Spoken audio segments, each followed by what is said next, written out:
वासुदेवाय। ओम नमो भगवते वासुदेवाय। ओम नमो भगवते वासुदेवाय।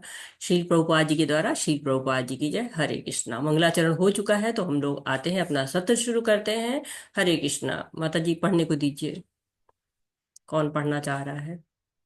हरे कृष्णा। ललिता माता जी, आप स्टार्ट कीजिए माता जी। अध्याय 2। और ईश्वरी माता जी, आप अनुवाद करिए माता जी। हरे कृष्णा। हरे कृष्ण माता जी, मेरा हैंड रेज पहले का था। एक्चुअली मैं अभी थोड़ा बिजी हूँ। अच्छा, ठीक है। ठीक है माता जी। अत्रे माता जी, आप स्टार्ट कीजिए माता जी। और ईश्वरी माता जी, आप अनुवाद करिए। हाँ जी, ठीक है। ओम श्री परमात्मने नमः। अथ द्वितीयाध्यायः। संजय उवाच तं तथा कृपयाविष्टम् अश्रुपूर्णाकुलिक्षणम् विषीदन्तमिदं भक्तम् उवाच मधुसूदनः। हरे कृष्ण।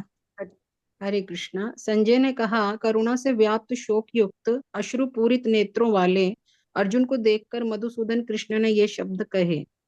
हरे कृष्ण। हरे कृष्णा। तो हम कल प्रथम अध्याय को पढ़ चुके हैं, और प्रथम अध्याय में हमने जाना था कि धृतराष्ट्र संजय से प्रश्न करते हैं। जो पहला श्लोक आता है वो धृतराष्ट्र का आता है। धर्म क्षेत्रे कुरुक्षेत्रे समवेतायुयुत्सवा मामका पांडवाश्चैव किम अकुर्वत संजय। कि मेरे बच्चे और पांडव के बच्चे कर क्या रहे हैं।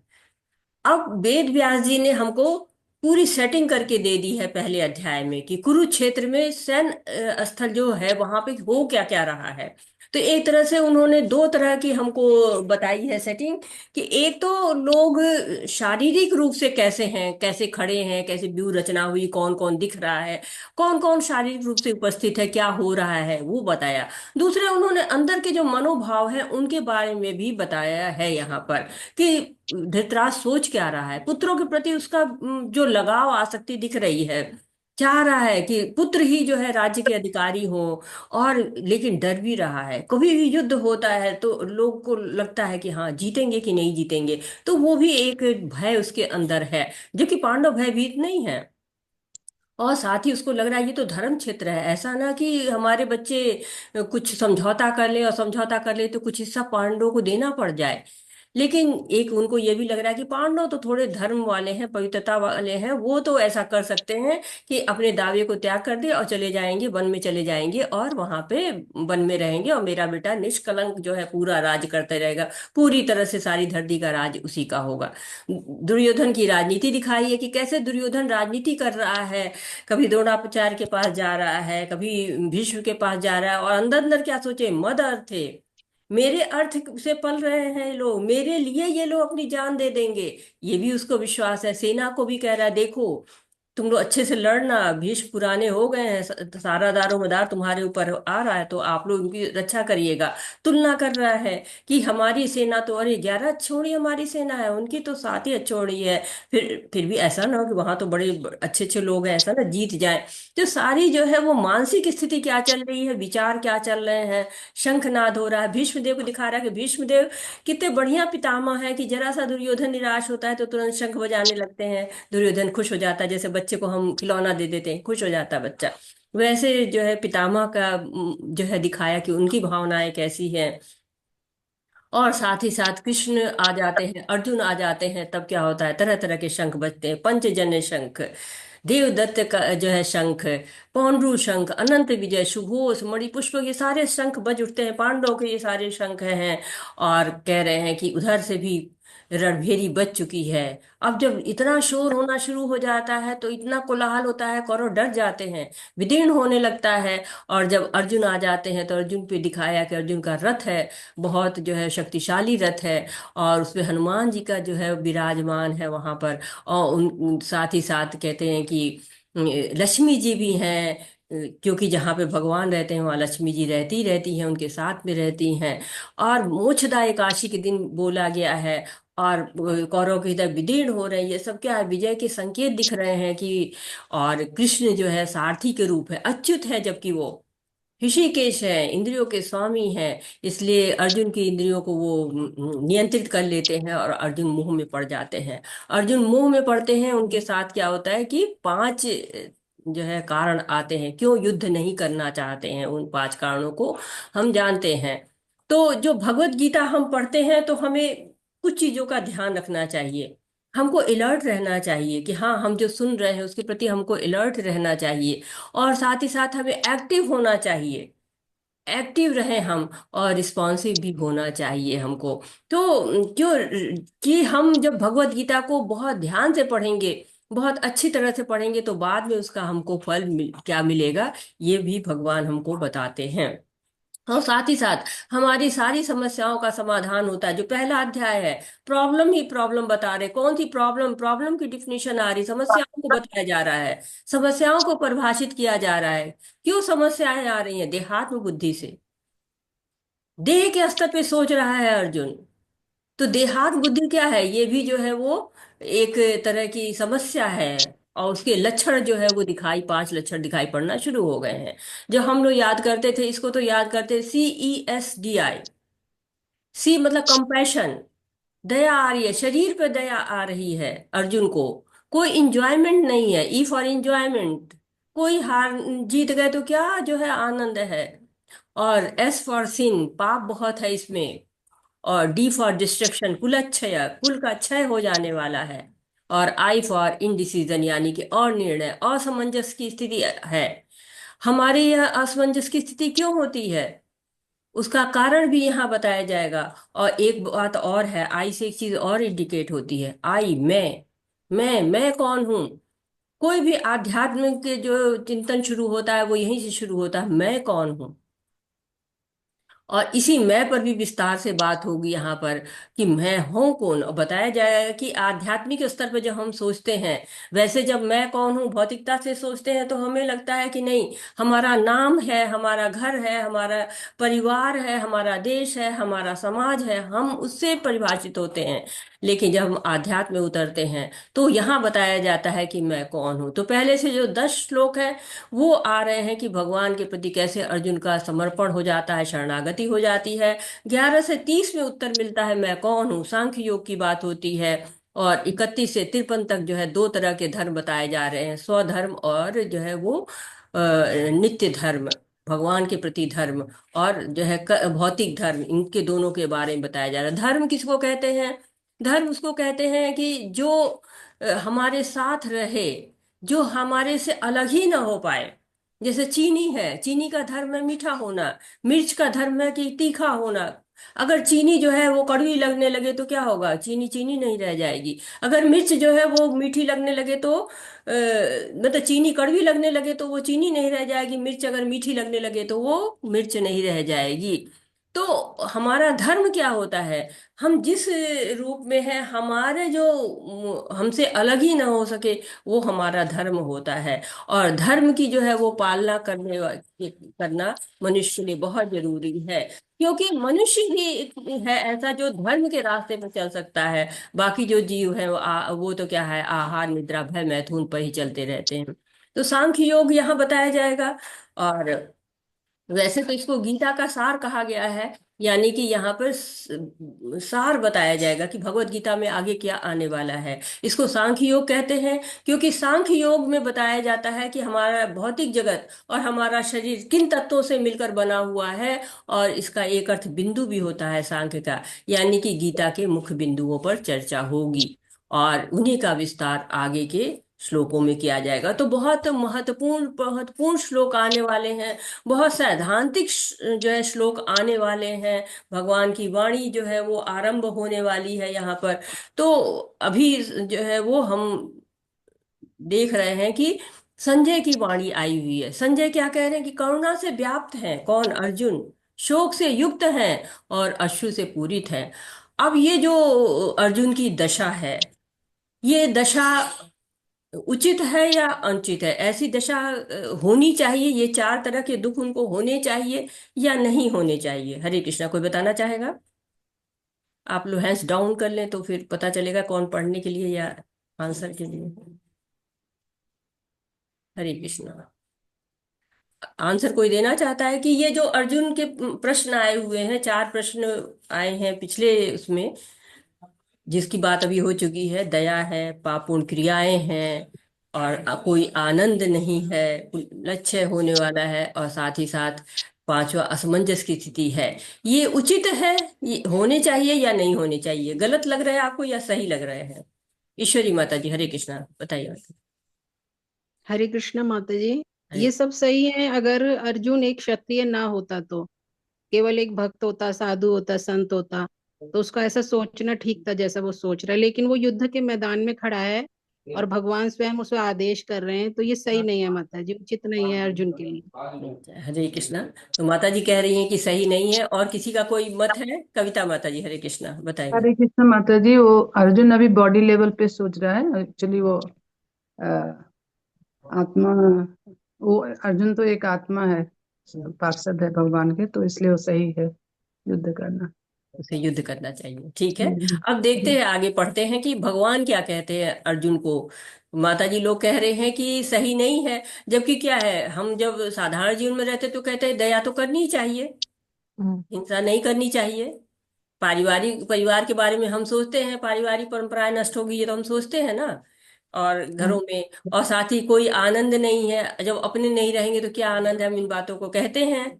तो ये चीजें हमको तो सही लग रही है, क्योंकि ये सब बातें तो कोई भी एक आम इंसान तो सोचता ही है ना। हरे कृष्णा। हम्म। लेकिन भगवान क्या कह रहे हैं ये अभी हम देखते हैं। हरे कृष्णा, पढ़िए माता जी। हरे कृष्ण। श्री भगवान वाचा कुतस्त्वाकश्मलम् इदं विषमे समुपस्थितम् अनार्यजुष्टम् असर्गम् अकीर्तिकरम् अर्जुन। हरे कृष्ण। हरे कृष्णा। श्री भगवान ने कहा, हे अर्जुन, तुम्हारे मन में यह कल्मश आया कैसे? यह उस मनुष्य के लिए तनिक भी अनुकूल नहीं है जो जीवन के मूल्य को जानता हो। इससे उच्च लोक की नहीं अपितु अपयश की प्राप्ति होती है। हरे कृष्ण। हरे कृष्णा।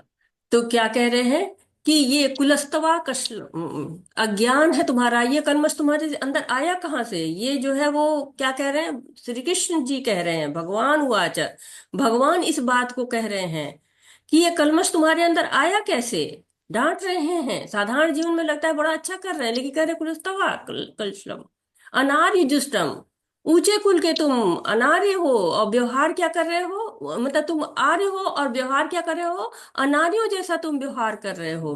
अकीर्ति कर्म, कीर्ति को घटाने वाला है ये, कुल का यश कम कर देगा। अस्वर्गम, स्वर्ग नहीं जा पाओगे, ऊंचे लोगों को नहीं चले जा पाओगे। तो एक तरह से भगवान की वाणी आरंभ हो गई। 46 श्लोक जो है वो पहले अध्याय में थे, और इस अध्याय का पहला श्लोक संजय ने बोला है। कृष्णा इतने अच्छे वक्ता है हम सब जानते हैं, लेकिन कितने अच्छे श्रोता हैं ये यहाँ पर दिखाया जा रहा है। यदि हम साधारण रूप से देखेंगे तो बहुत अच्छी बातें कह रहे हैं अर्जुन, लेकिन देहात्म स्तर पे है, भगवान उसका खंडन कर रहे हैं। एक तरह से गुरु की भूमिका को ग्रहण करने जा रहे हैं। वो डांट लगा रहे हैं, यह शुद्धि आ कहाँ से गई तुमसे, तुम तो गुणाकेश हो, नीत को जीतने वाले हो, अज्ञान को जीतने वाले हो। अर्जुन युद्ध की तैयारी कब से कर रहा था? जब से वनवास में था तब से शुरू कर दिया था, उसको परिस्थितियां दिख रही थी। देवताओं से अस्त्र शस्त्र ले लिया था उसने, भगवान शिव से पशुपतास्त्र प्राप्त कर लिया था, गांडीव धनुष उसके पास था, और साथ ही साथ उसके पास लड़ने के लिए बहुत सुंदर सा रथ मिला हुआ था जो उसने प्राप्त किया था। तो ऐसे ही हो गया कि साल भर पढ़ाई की, एग्जाम देने का समय है तो एग्जाम नहीं देंगे। तो कह रहे हैं भगवान कि ये सब बातें तुम्हें शोभा नहीं देती हैं, तुमको इस तरह की बातें नहीं करनी चाहिए। अब यहाँ पर आया है श्रीमद् भागवतम का श्लोक। ये सिद्धांत है, इसको हमेशा एक मन में रहना चाहिए। अभी तो आप इसको थोड़ा समझ लीजिए, लेकिन ये बैक ऑफ द माइंड हमेशा रहना चाहिए, ये क्लियर रहना चाहिए, क्योंकि सिद्धांत है। श्रीमद् भागवत क्या कहता है? वदन्ति तत्त्वविदस्तत्त्वं यज्ञानम् अद्वयम् ब्रह्मेति परमात्मेति भगवानेति शब्दते। तो परम सत्य का बोध ज्ञान की 3 अवस्थाओं में होता है, ब्रह्म या निर्विशेष सर्वव्यापी चेतना, परमात्मा या भगवान। तो हम परम सत्य को अगर ये समझ जाएं कि इसके 3 स्तर हैं, पहला ब्रह्म है जो केवल किरण के रूप में, केवल प्रकाश के रूप में है, जैसे सूर्य की किरण है, आया सूर्य नहीं दिख रहा है, प्रकाश दिख रहा है, तो हम समझते हैं कि सूर्य आने वाला है। वैसे ही जब सूर्य और ऊपर आ जाता है, समय और बढ़ता है और सूर्य ऊपर आ जाता है, वो परमात्मा अवस्था है कि हम थोड़ा थोड़ा अब सूर्य के बारे में जानने लगे, पूरा नहीं जान रहे। क्यों? क्योंकि तेज से ढका हुआ है सूर्य, दिखता नहीं पूरा। लेकिन जब हम सूर्य लोक में जो जाते हैं तो हमें पूरा सूर्य लोक दिखाई पड़ता है, हम समझ जाते हैं। ये तीन तरह की स्थिति भगवान की भी होती है। पहली तेजोमय अवस्था, ब्रह्म की अवस्था है। परमात्मा की अवस्था थोड़ा हम और जान जाते हैं भगवान के बारे में, जो हमारे हृदय में बैठा है, सर्वव्यापी है भगवान। और साथ ही साथ तीसरी अवस्था भगवान की अवस्था होती है, जो साकार अवस्था है, जिसको अर्च विग्रह के रूप में दिखाई पड़ता है। देखिए हमारे पीछे अर्च विग्रह दिख रहे हैं, कितने सुंदर से अर्च विग्रह हैं। ये भगवान की तीसरी अवस्था भगवान के रूप में है। तो भगवान की जो है वो तीन अवस्थाएं हैं, परम सत्य की तीन अवस्थाएं हैं।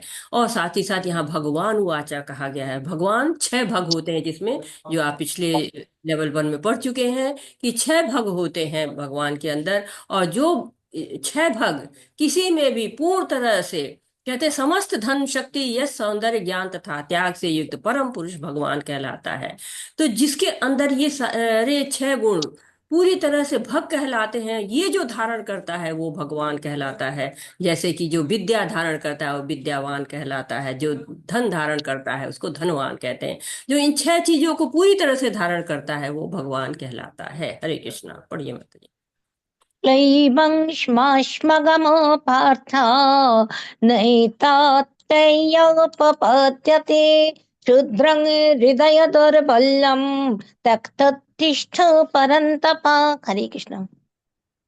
हरे कृष्णा। हे प्रथापुत्र, इस हीन नपुंसकता को प्राप्त मत हो, यह तुम्हें शोभा नहीं देती। हे शत्रुओं के दमन करता, हृदय की शुद्र दुर्बलता को त्याग कर युद्ध के लिए खड़े हो। हरे कृष्ण।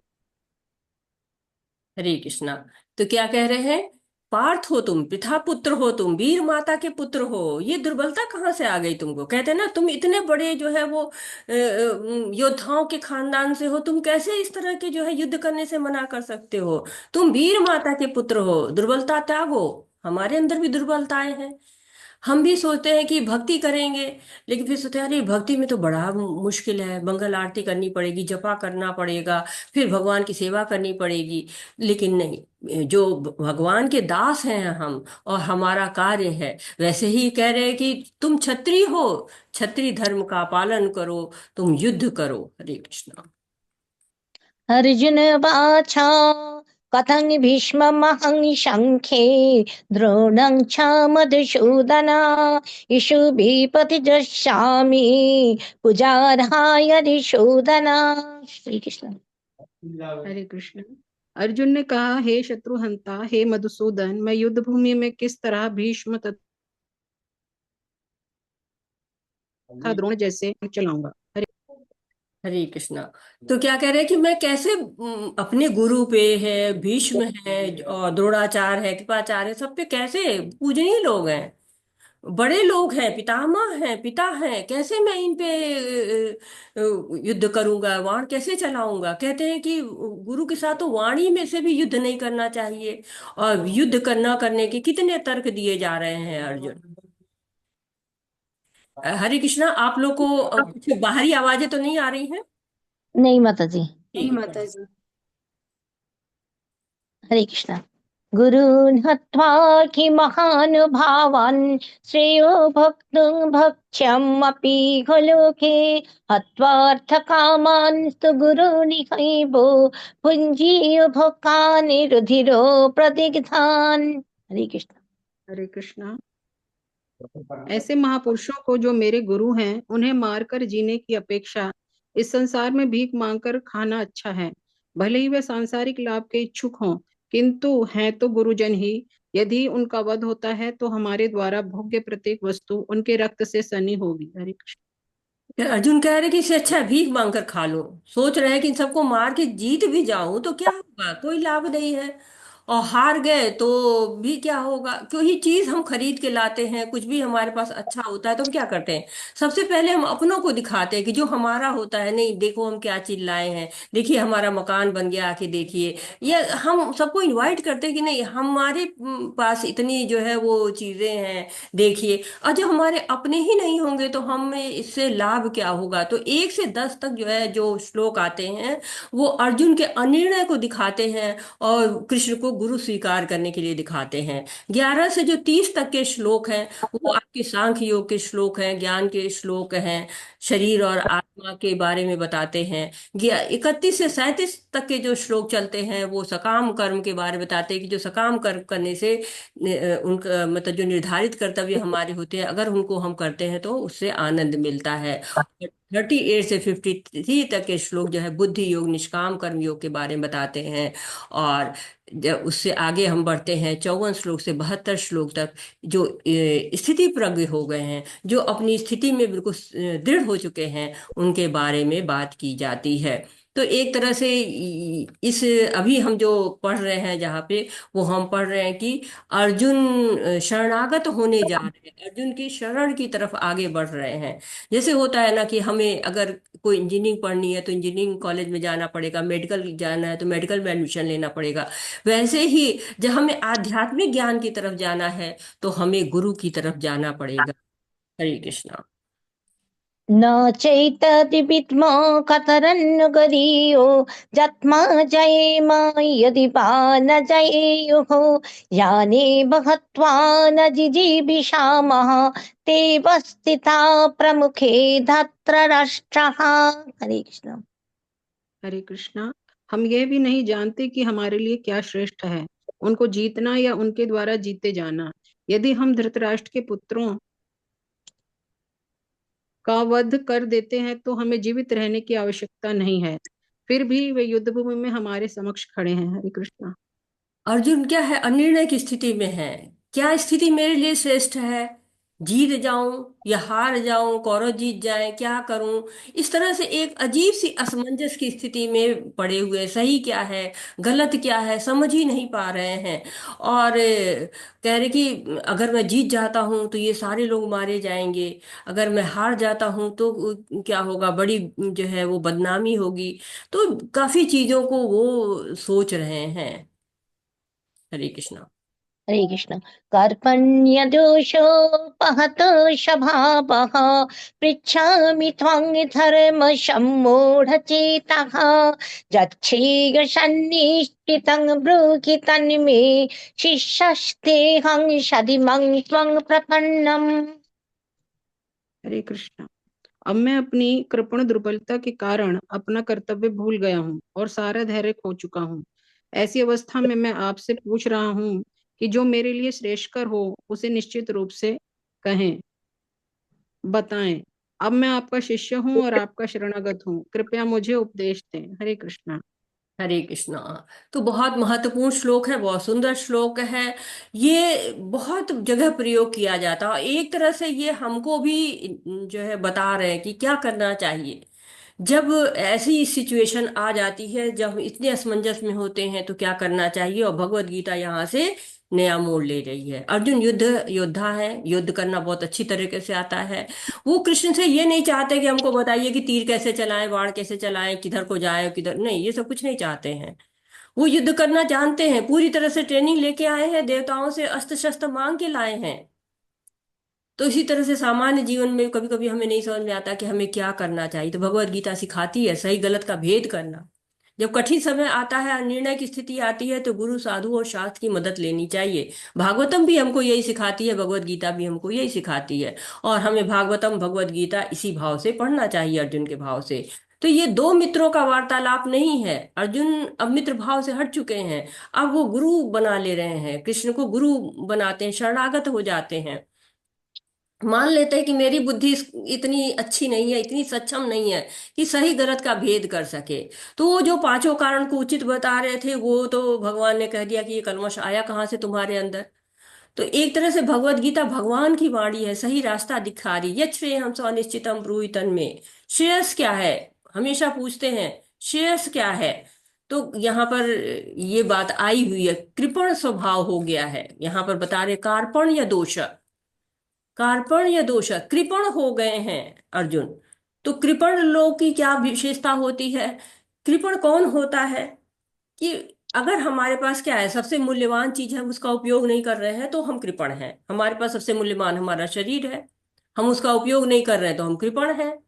भौतिक जगत में जानवर की तरह से जो रह रहा है वो कृपण है। क्यों? क्योंकि आपका आया है आप इस जगत में अपने आध्यात्मिक जो है उद्देश्य को प्राप्त करने, और आप जो है पशुओं जैसा जीवन बिता रहे हैं तो आप कृपण हैं। संसार परिवार में बहुत आसक्ति है तो आप कृपण हैं। आत्म साक्षात्कार नहीं कर रहे हैं तो आप कृपण हैं।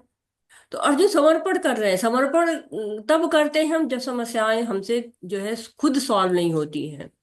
और हमको कहाँ मिल सकता है समाधान? गुरु के पास, श्री कृष्णा के पास। क्योंकि भौतिक जीवन क्या है, एक तरह से अशाश्वतम है। इतनी उलझने हैं, इतनी उलझने हैं, जैसे आग होती है ना, कहीं भी लगाओ न लगाओ लग जाती है। जंगलों में क्या है, दो बांस रगड़ जाते हैं और जंग लग जाती है, और सारी जो है वो आग जो है पूरे जंगल को नाश कर देती है।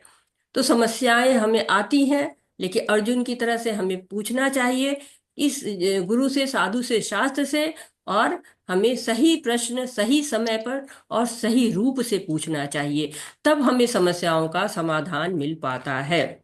हरे कृष्णा। हरे कृष्ण। नहि प्रपश्यामि ममापनुद्यात् जशोकमुच्छोषणमिन्द्रियाणम् अवपभूमौ वशपत्नमृद्धं राज्यं शुरानम् अपि चाधिपत्यम्। हरे कृष्ण। हरे कृष्णा। मुझे ऐसा कोई साधन नहीं दिखता जो मेरी इंद्रियों को सुखाने वाले शोक को दूर कर सके। स्वर्ग पर देवताओं के आधिपत्य की तरह इस धन धान्य संपन्न सारी पृथ्वी पर निष्कंटक राज्य प्राप्त करके भी मैं इस शोक को दूर नहीं कर सकूंगा। हरे कृष्णा। हरे कृष्णा। तो जीव क्या है? जीव को हमेशा मानसिक विचलन रहता है, चाहे कितने सुख में हो, चाहे कितने धन हो, यश हो, प्रतिष्ठा हो, पद हो, अधिकार हो, लेकिन मन जो है वो उसका हमेशा विचलित रहता है। एक मन है, उसमें ना जाने कितनी बातें सेकंडों में आ जाती हैं।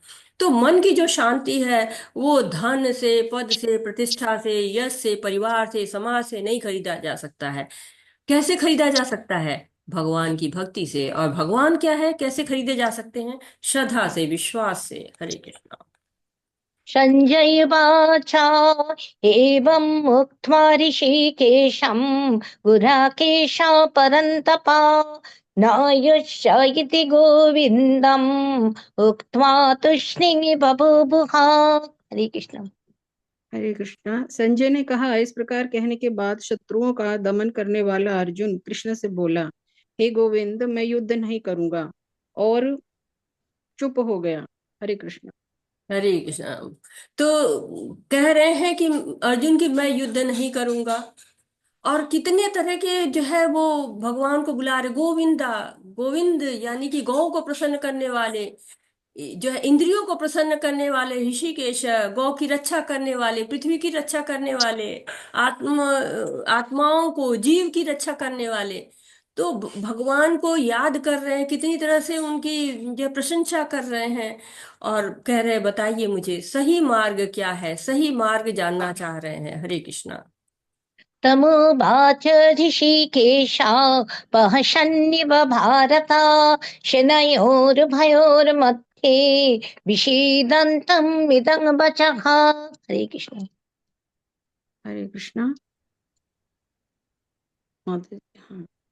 हे भरतवंशी धृतराष्ट्र, उस समय दोनों सेनाओं के मध्य शोक मग्न अर्जुन से कृष्ण ने मानो हंसते हुए ये शब्द कहे। हरे कृष्ण। हरे कृष्णा। तो श्री कृष्ण मुस्कुरा रहे हैं। गुरु को मुस्कुराना चाहिए, गुरु को बहुत ज्यादा गुस्से में नहीं आ जाना चाहिए। हमेशा गुरु जब देख रहे हैं कि हाँ हमारा जो शिष्य है वो परेशान है, अब वो ये नहीं है कि गुस्सा हो रहा है कि क्या है, युद्ध करने के लिए आए हो तो युद्ध करो, नहीं, डांट नहीं लगा रहे हैं, मुस्कुरा रहे हैं, हंस रहे हैं। हरे कृष्णा। श्रीभगवानुवाच अशच्यानन्न शोचस्त्वं प्रज्ञावातंश्च भाषसे गताशो न गताशुञ्च नानुशोचन्ति पंडितः। हरे कृष्णा। श्री भगवान ने कहा, तुम पांडित्य पूर्ण वचन कहते हुए उनके लिए शोक कर रहे हो जो शोक करने के योग्य नहीं है। जो विद्वान होते हैं वे ना तो जीवित के लिए ना ही मृत के लिए शोक करते हैं। हरे कृष्ण। हरे कृष्ण। तो हृदय टूटने वाली डांट नहीं लगा रहे हैं, कह रहे हैं कि जो है तुम परेशान हो, तुम जो है दुखी हो रहे हो, तुम संशय में हो, तुम क्षत्रिय जैसा व्यवहार नहीं कर रहे हो, बच्चों जैसा व्यवहार कर रहे हो और गुरु की भूमिका में आ गए हैं। क्यों हमें शोक नहीं करना चाहिए मृत के लिए या जीवित के लिए? कह रहे हैं कि गतासून, जिसके प्राण चले गए हैं, शरीर क्या है, अनित्य है, आत्मा ही नित्य है, तो फिर शोक कैसा? अगतासून, जिनके प्राण नहीं गए हुए हैं, तो किसी के लिए शोक क्या करना, क्योंकि सब आत्मा है। शरीर तो क्या है, केवल आत्मा का आवरण है। आत्मा एक शरीर से दूसरे शरीर में चली जाती है कर्मों के अनुसार। गरुड़ पुराण कहता है ना कि पूर्व जन्म कृतम पापम व्याधि रूपेण जायते। हमने भी कई जन्म लिए हुए हैं, हम अपने कर्म के अनुसार योनियां प्राप्त कर लेते हैं। तो मृत्यु तो सबकी होनी है, स्वाभाविक परिवर्तन है, एज श्योर एज डेथ। मतलब इतना ही श्योर है जैसे मृत्यु, तो मृत्यु सबकी होनी है।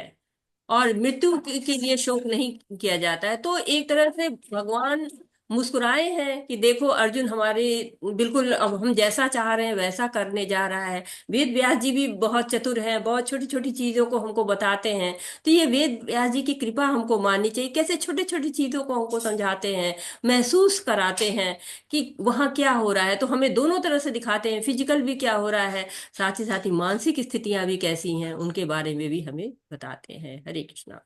न त्वेवाघं चतुर्नाशं न त्वं नेमि जनाधिपः न चैव न भविष्यामः सर्वभयोमतः परम्।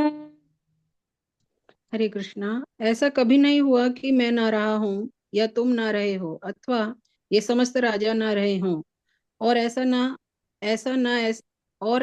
ऐसा है कि भविष्य में हम लोग नहीं रहेंगे। हरे कृष्ण। हरे कृष्णा। तो भगवान बता रहे हैं कि देखो, भगवान भी शाश्वत है, जीव भी शाश्वत है, तो आत्मा है, आत्मा शाश्वत होती है, शरीर शाश्वत नहीं होता है। जो जीव आत्मा को कहा गया, तो आत्मा शरीर धारण करती है। देखिए इतने सारे आपको देख रहे हैं कि भौतिक जगत में कितने तरह की, कितनी योनियां हैं, लिविंग थिंग्स है, नॉन लिविंग थिंग्स है।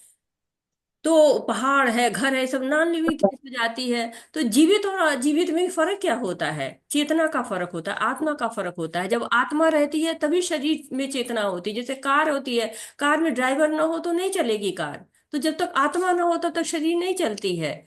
आप देखिए कि रास्ते में एक डाल गिर जाती है, लोग उसे बचा के चल देते, कोई फर्क ही नहीं पड़ता है। लेकिन एक महिला अगर गिर जाए, एक बच्ची गिर जाए, एक कोई आदमी गिर जाए, तो क्या होते हैं, हम उसको सहायता देते हैं। क्यों? उसमें चेतना है, उसमें आत्मा है। हरे कृष्णा। देखिनोऽस्मिन् यथा देखे कौमारं यौवनं जरा तथा देहान्तर प्राप्तिः धीरस्तत्र न मुह्यति। हरे कृष्ण। हरे कृष्णा। जिस प्रकार शरीरधारी आत्मा इस वर्तमान शरीर में बाल्यावस्था में, तरुण अवस्था में और फिर वृद्धावस्था में निरंतर अग्रसर होता रहता है, उसी प्रकार मृत्यु होने पर आत्मा दूसरे शरीर में चला जाता है। धीर व्यक्ति ऐसे परिवर्तन से मोह को प्राप्त नहीं होता। हरे कृष्ण। हरे कृष्णा। तो परिवर्तन जो है होते हैं, शरीर में परिवर्तन होता है, प्रकृति में परिवर्तन होता है। शरीर में 6 परिवर्तन होते हैं, जन्म लेता है, बढ़ता है, कुछ काल तक रहता है, कुछ परिणाम उत्पन्न करता है, फिर क्षीण हो जाता है और अंत में समाप्त हो जाता है। लेकिन आत्मा में कोई परिवर्तन नहीं होता है। आत्मा क्या करती है? आत्मा शरीर को बदलती है। तो जो शरीर में आत्मा है, उसका पहला लक्षण ही चेतना होती है। मृत शरीर में चेतना नहीं होती है। तो हमारे शरीर में दो लोग रहते हैं, दो चेतना है, एक आत्मा की और एक परमात्मा की। कहते हैं ना कि ईश्वर सर्वभूतानां हृदय स्थान तिष्ठति। तो आत्मा हृदय में निवास करती है। और ये शरीर क्या है? शरीर तो एक पिंजरा है, इसके अंदर आत्मा चिड़िया की तरह से है। पिंजरे की कितनी भी देखभाल करिए, चिड़िया को भोजन पानी नहीं दीजिए तो चिड़िया मर जाएगी। वैसे हम आत्मा की देखभाल ना करें, केवल शरीर की देखभाल करें, तो भी क्या है, शरीर को तो एक दिन जाना ही जाना है। तो आत्मा ही शाश्वत है। इसलिए आत्मा को हमेशा जो है वो उसकी पोषण करना चाहिए। जब हमारा शरीर से आत्मा निकलती है, उसके लिए दूसरा शरीर तैयार होता है। और उसमें गुणों के अधीन वो कार्य करता रहता है। हमारे जो कार्य इच्छा है, हमारे जो कर्म है, उसके अनुसार हमारी योनियां तय होती हैं। जो अंत काल में जो स्मरण होता है वो हमारा अगला जन्म तय कर देता है। जैसे हम एक घर में रहते हैं किराए के, तो दूसरे घर को हम खोजते हैं। अगर हमारा जो है वो उस घर का में रहने की अवधि पूरी हो जाती है, हमें दूसरा घर चाहिए होता है, तो हम उसमें चले जाते हैं। वैसे ही जो है आत्मा क्या करती है, तैयारी करती है दूसरे अगले जन्म की, जब हमें कर्मों के अनुसार हमें भोगने के लिए शरीर मिलता जाता है। तो कहते हैं कि हमें अपने आत्मा का पोषण करना चाहिए। और जो ये देहांतरण है ये नेचुरल है, ये तो होना ही होना है। और जो धीर लोग होते हैं वो इससे जरा भी प्रभावित नहीं होते हैं। हरे कृष्णा। मात्रा स्पर्शस्तु कन्थीय शीतोष्ण सुख दुःखदाः आगम अपायिनो नित्यः तां स्थितिक्षस्व भारत। हरे कृष्ण। हरे कृष्णा। हे कुंती पुत्र, सुख तथा दुख का क्षणिक उदय तथा कालक्रम में उनका अंतर्धान होना सर्दी तथा गर्मी की ऋतुओं के आने जाने के समान है। हे भरतवंशी, वे इंद्रिय बोध से उत्पन्न होते हैं और मनुष्य को चाहिए कि अविचल भाव से उनको सहन करना सीखे। हरे कृष्ण। हरे कृष्णा। तो कहते हैं मात्रा स्पर्शा इंद्रिय का विषय है। जो इंद्रिय भोग है उसके कारण द्वंद्व होता है, और इनके सहने के सिवा कोई विकल्प नहीं होता। तो स्पष्ट आदेश है भगवान का कि चाहे सुख हो चाहे दुख हो, उसमें विचलित नहीं होना चाहिए। उसको क्या करना चाहिए, हमको अविचल भाव से सहन करना सीखना चाहिए। क्योंकि ये तो आएंगी जाएंगी, सर्दी है, गर्मी है, ऋतुएं हैं, ये तो आएंगी ही जाएंगी। तो अर्जुन को क्या कहा गया, कौन्तेय कहा गया है। यानी माता जो है कुंती है, उनके हिसाब से कौन्तेय कहा गया है। और भारत कहा गया है, यानी कि पिता की ओर से, पितृकुल से उनका क्या संबंध है। इसलिए तो एक तरह से माता और पिता दोनों की महान विरासत है, ऐसा भगवान उनको बता रहे हैं। यं हि न व्यथयन्ति ते पुरुषं पुरुषर्षभ समो दुःख सुखं धीरं शोमितत्वाय कल्पते। हरे कृष्ण। हरे कृष्णा। हे पुरुष श्रेष्ठ अर्जुन, जो पुरुष सुख तथा दुख में विचलित नहीं होता और इन दोनों में संभाव रहता है, वह निश्चित रूप से मुक्ति के योग्य है। हरे कृष्ण। ठीक है, तो मुक्ति किसको मिलती है, जो समभाव रहता है। और इंद्रियां क्या है, इंद्रियां तो हमारी बहुत ही चतुर हैं, तौलती रहती है कितना सुख है। ये जो है रसगुल्ला खाने में ज्यादा सुख है कि रसमलाई खाने में ज्यादा सुख है, 5 स्टार में रहने में ज्यादा सुख है कि 3 स्टार में रहने में ज्यादा सुख है, जो है छोटे शहर में रहने में ज्यादा सुख है कि बड़े शहर में ज्यादा रहने का सुख है। तो ये जो इंद्रियां हैं ये हमेशा तराजू लेके तैयार रहती हैं सुख भोगने के लिए। हरे कृष्णा। हरे न कृष्णा। हरे कृष्ण। हरे कृष्णा। जगदीश्वर प्रभु जी आप पढ़ेंगे श्लोक क्या? हरे कृष्णा। हरे कृष्णा जगदीश्वर प्रभु जी। कविता माता जी को या ईश्वरी जी माता जी माता को दे जी। दीजिए, ये लोग जी पढ़ माता लेंगे। जी, प्रभु मैं जी का पढ़ूंगी क्लास रहता है श्लोका। 4 बजे, तो इसीलिए पूछी माता जी। अच्छा अच्छा, ठीक है। कभी नहीं तो कविता माता जी आप पढ़िए जी, माता जी। आप 16 से 16। ना माता जी ना। जी 16 जी, से जय पढ़िए। श्री हरे कृष्ण सभी और को। हरे कृष्णा रेणु माता जी आप अनुवाद करिए माता जी। ना सतो विद्यते भावो ना भावो विद्यते सतः उभयोरपि दृष्टो सन् दृष्टोऽन्तस्तत्त्वदर्शिभिः। हरे कृष्ण। हरे कृष्णा। तत्व तत्वदर्शियों ने यह निष्कर्ष निकाला है कि असत भौतिक शरीर का तो कोई चिर स्थायित्व नहीं है, किंतु सत आत्मा अपरिवर्तित रहता है। उन्होंने इन दोनों की प्रकृति के अध्ययन द्वारा यह निष्कर्ष निकाला है। हरे कृष्णा। हरे कृष्णा। तो बता रहे हैं कि देहात्म बुद्धि क्या होती है, 2 तरह की होती है। तो कैसी, कि स्वयं को ही जड़ पदार्थ समझते हैं, जड़ के साथ रहते रहते स्वयं को भी जड़ समझने लगते हैं, या फिर स्वयं को भगवान समझने लगते हैं। लेकिन कहते हैं ना कि जब शरीर से आत्मा जुड़ जाती है तो जड़ नहीं होती है। हम आत्मा जो है क्या होती है, शाश्वत है, अपरिवर्तित है। और देखिए आगे अब धीरे धीरे आत्मा के क्या गुण है, उसकी प्रकृति क्या है, विशेषताएं क्या है, इसके बारे में बताया जाएगा। तो भौतिक शरीर क्या है, ये तो असत है, और सत क्या है, आत्मा है। हरे कृष्ण। हरे कृष्णा। अविनाशी तु तद्विद्धि येन सर्वमिदं ततं विनाशमव्ययस्यास्य न कश्चित् कश्चिदुर्मर्हति। हरे कृष्ण। जो सारे शरीर में व्याप्त है उसे ही तुम अविनाशी समझो। उस अवयव आत्मा को नष्ट करने में कोई भी समर्थ नहीं है। हरे कृष्णा। हरे कृष्ण। तो संपूर्ण शरीर में व्याप्त है वो अविनाशी क्या है? वो आत्मा है। चेतना जो है क्या होती है? व्यक्तिक होती है, अपने शरीर में अनुभव होती है, दूसरे शरीर में अनुभव नहीं होती है। तो व्यष्टिक आत्मा होती है, हर व्यक्ति की अपनी आत्मा होती है। और वो होती कितनी बड़ी है? बाल के अग्र भाग के 1/1000वें भाग तक अणुतुल्य होती है। परंतु उसका प्रभाव देखिए कितना विस्तार है, पूरे शरीर में विस्तारित होती है। तो अणु आत्मा क्या है? परमात्मा का ही अंश है, भगवान का ही अंश है। जो आत्मा है परमात्मा का अंश है। ममे वांश जीव लोके जीव भूता सनातना। तो सब मेरे ही अंश है, ऐसा भगवान कहते हैं। हरे कृष्णा। हरे कृष्ण। अंतवंत इमे देहा नित्यस्योक्ता शरीरिणः अनाशीनो प्रमेष्यस्य तस्माद्युध्यस्व भारत। हरे कृष्ण।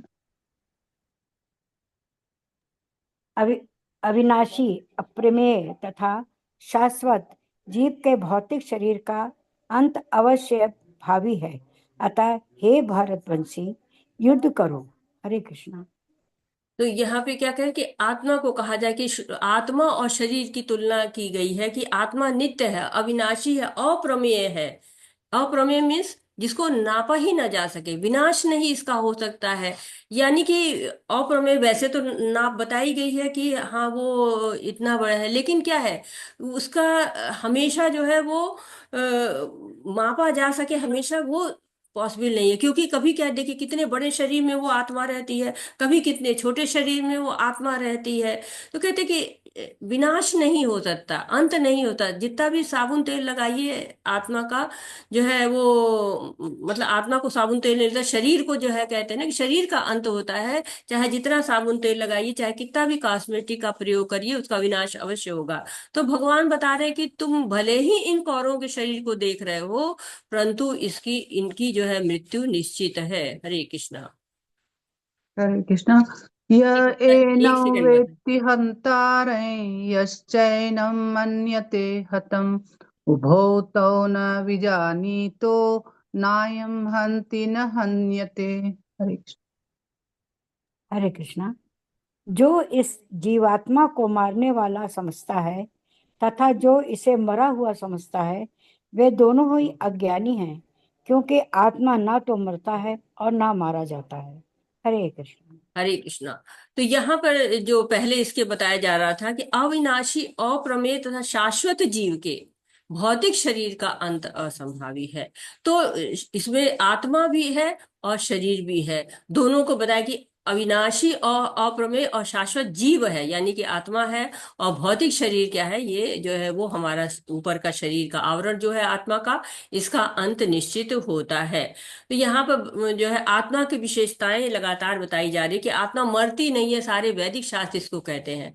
आत्मा शरीर में जो विकार होते हैं उनसे भी अलग रहती है। कहते कि जायते स्थिति विपर्यते वर्धते अपि पच्यते विनश्यते। यानी आत्मा को अशाश्वत कहा गया है और शरीर को शाश्वत माना गया है।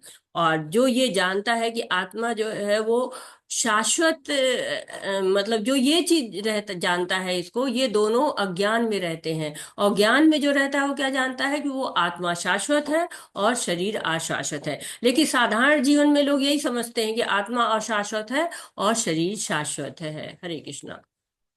हरे कृष्ण। न जायते म्रियते वा कदाचिन नायं भूत्वा भूत्वा भविता भा न भूयः अजो नित्य शाश्वतोऽयं पुराणो न हन्यते हन्यमाने शरीरे। हरे कृष्ण। हरे कृष्ण। आत्मा के लिए किसी भी काल में ना तो जन्म है ना मृत्यु। वह ना तो कभी जन्मा है ना जन्म लेता है और ना जन्म लेगा। वह मतलब थोड़ा ऊपर कर देंगे। वह अजन्मा, नित्य, शाश्वत तथा पुरातन है। शरीर के मारे जाने पर वह मारा नहीं जाता। हरे कृष्णा।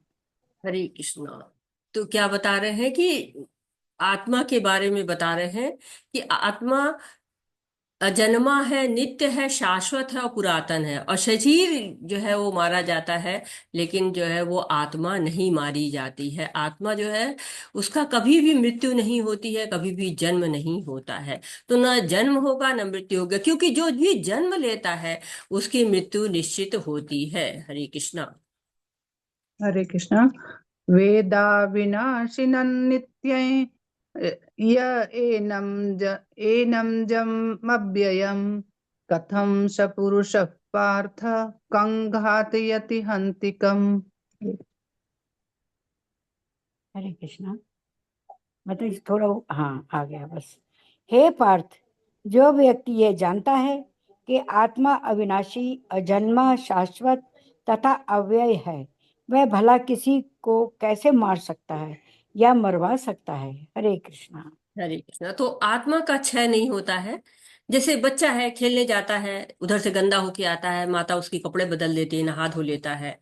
तो कपड़ा बदलने से तो व्यक्ति नहीं बदलता है, वो तो वही रहता है। वैसे ही आत्मा है, शरीर बदल देती है, फिर भी वो वैसे ही वही की वही रहती। वेद कहते हैं ना कि माँ हिंस्यात सर्वभूता नाम, कि किसी भी जीव की हिंसा न करे, ये निंद कर्म है।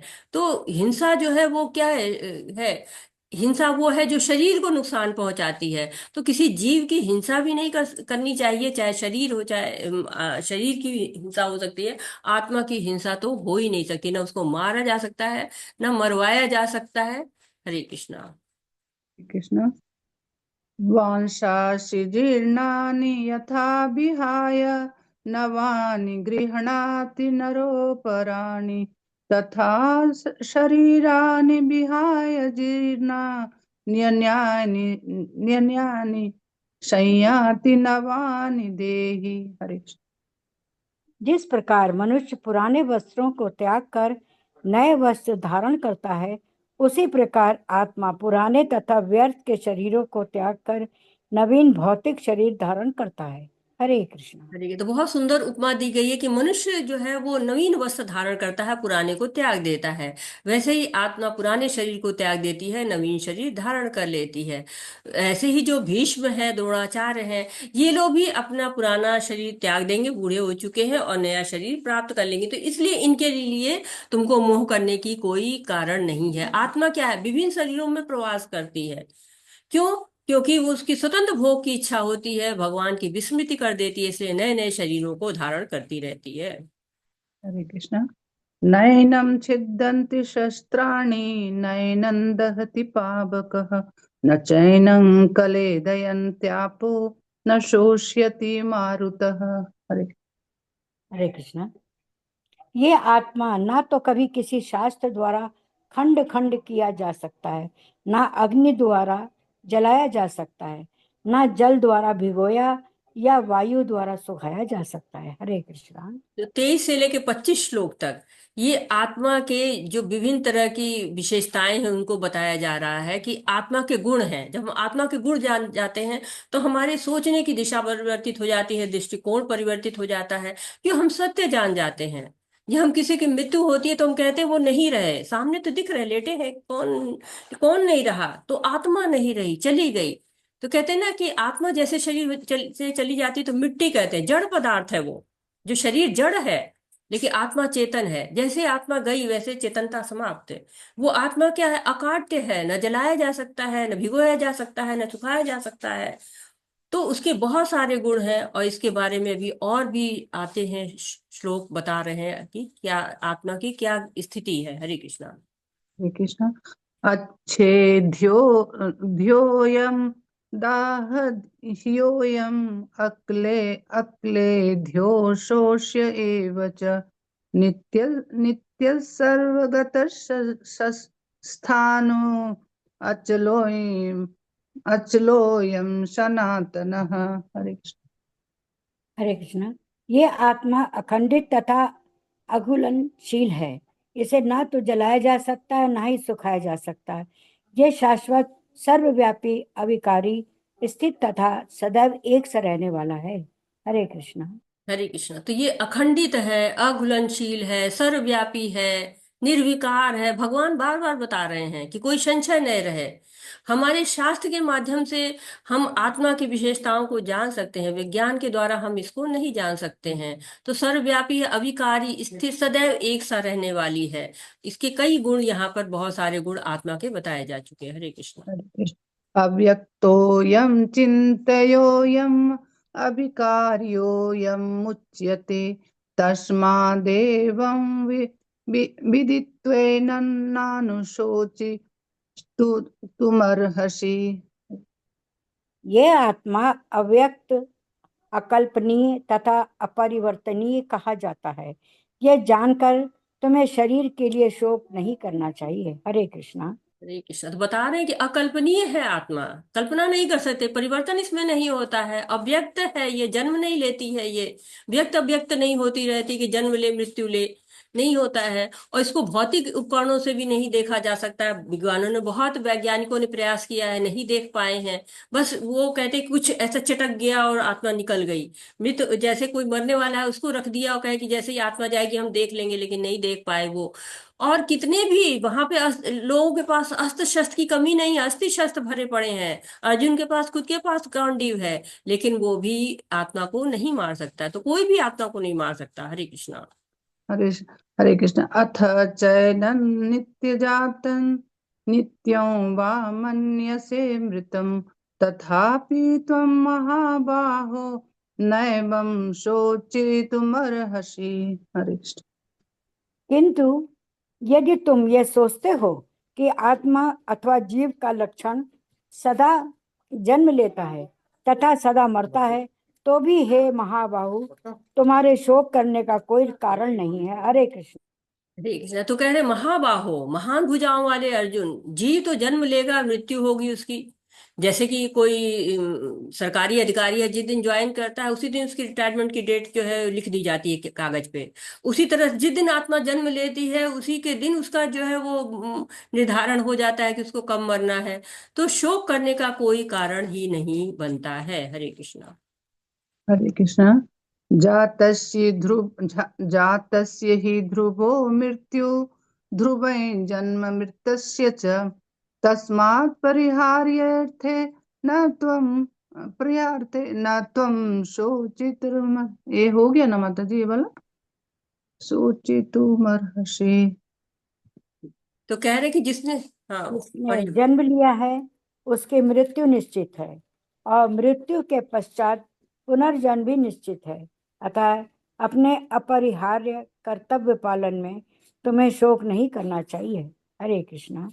हरे कृष्णा। तो जो जन्म लिया है उसको मरना ही पड़ेगा, फिर उसका पुनर्जन्म होगा। तो हमारी जीवन अवधि लिखी हुई है। जब तक हम गोलोक धाम नहीं पहुंच पाते, जब तक वहां पहुंच जाते हैं फिर हम नहीं आते हैं। जैसे हम अपने घर पहुंच जाए तो हम वापस नहीं आएंगे, नहीं तो ब्रह्मलोक तक जाके भी हमको वापस आना पड़ता है। देवताओं की भी जन्म मृत्यु होती है। और जब समुद्र मंथन हुआ था उसमें अमृत निकला था, उससे क्या हुआ? ऐसा नहीं कि देवताओं की मृत्यु, जन्म मृत्यु बंद हो गई, बल्कि उनको जरा व्याधि नहीं होती है। ऐसा जो है वो जो अमृत पीने का लाभ होता है। तो माता जी चाहे का कहीं भी रहे, जब जीव तत्व जो होता है उसको मतलब जन्म मृत्यु के चक्र में आना ही पड़ता है। हरे कृष्ण। हरे कृष्ण। अव्यक्तादीनि भूतानि व्यक्तमध्यानि भारत अव्यक्त निधनान्येव तत्र का परिवेदना। हरे हरे कृष्णा। सारे जीव प्रारंभ में अव्यक्त रहते हैं, मध्य अवस्था में व्यक्त रहते हैं होते हैं, और विनष्ट होने पर पुनः अव्यक्त हो जाते हैं। अतः शोक करने की क्या आवश्यकता है। हरे कृष्णा। हरे कृष्णा। तो कहे कि व्यक्त अव्यक्त जीव होता रहता है। जीव के जो है वो जन्म मृत्यु जैसे होती है, वो अव्यक्त अव्यक्त होता है। तो अव्यक्त, तीन अवस्थाओं का वर्णन हो गया यहाँ पे कि प्रारंभ में अव्यक्त होते हैं, जन्म से पहले अव्यक्त रहते हैं। मध्य अवस्था क्या होता है? जीवन काल होता है। और पुनः अव्यक्त हो जाते हैं, मृत्यु हो जाती है। तो जब ये निश्चित है तो फिर इसके लिए शोक करने की क्या आवश्यकता है? हरे कृष्णा। आप माधुरी शर्मा माता जी, हाँ, आप श्लोक पढ़िए। धन्यवाद माता जी, कविता माता जी। माधुरी शर्मा माता जी, आप श्लोक पढ़िए माता जी। और आशा माता जी, आप अनुवाद करिए माता जी। हरे कृष्ण माता जी, धन्यवाद।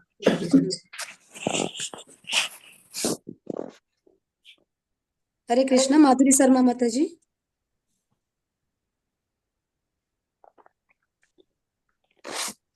हरे कृष्ण माता जी, हरे कृष्ण।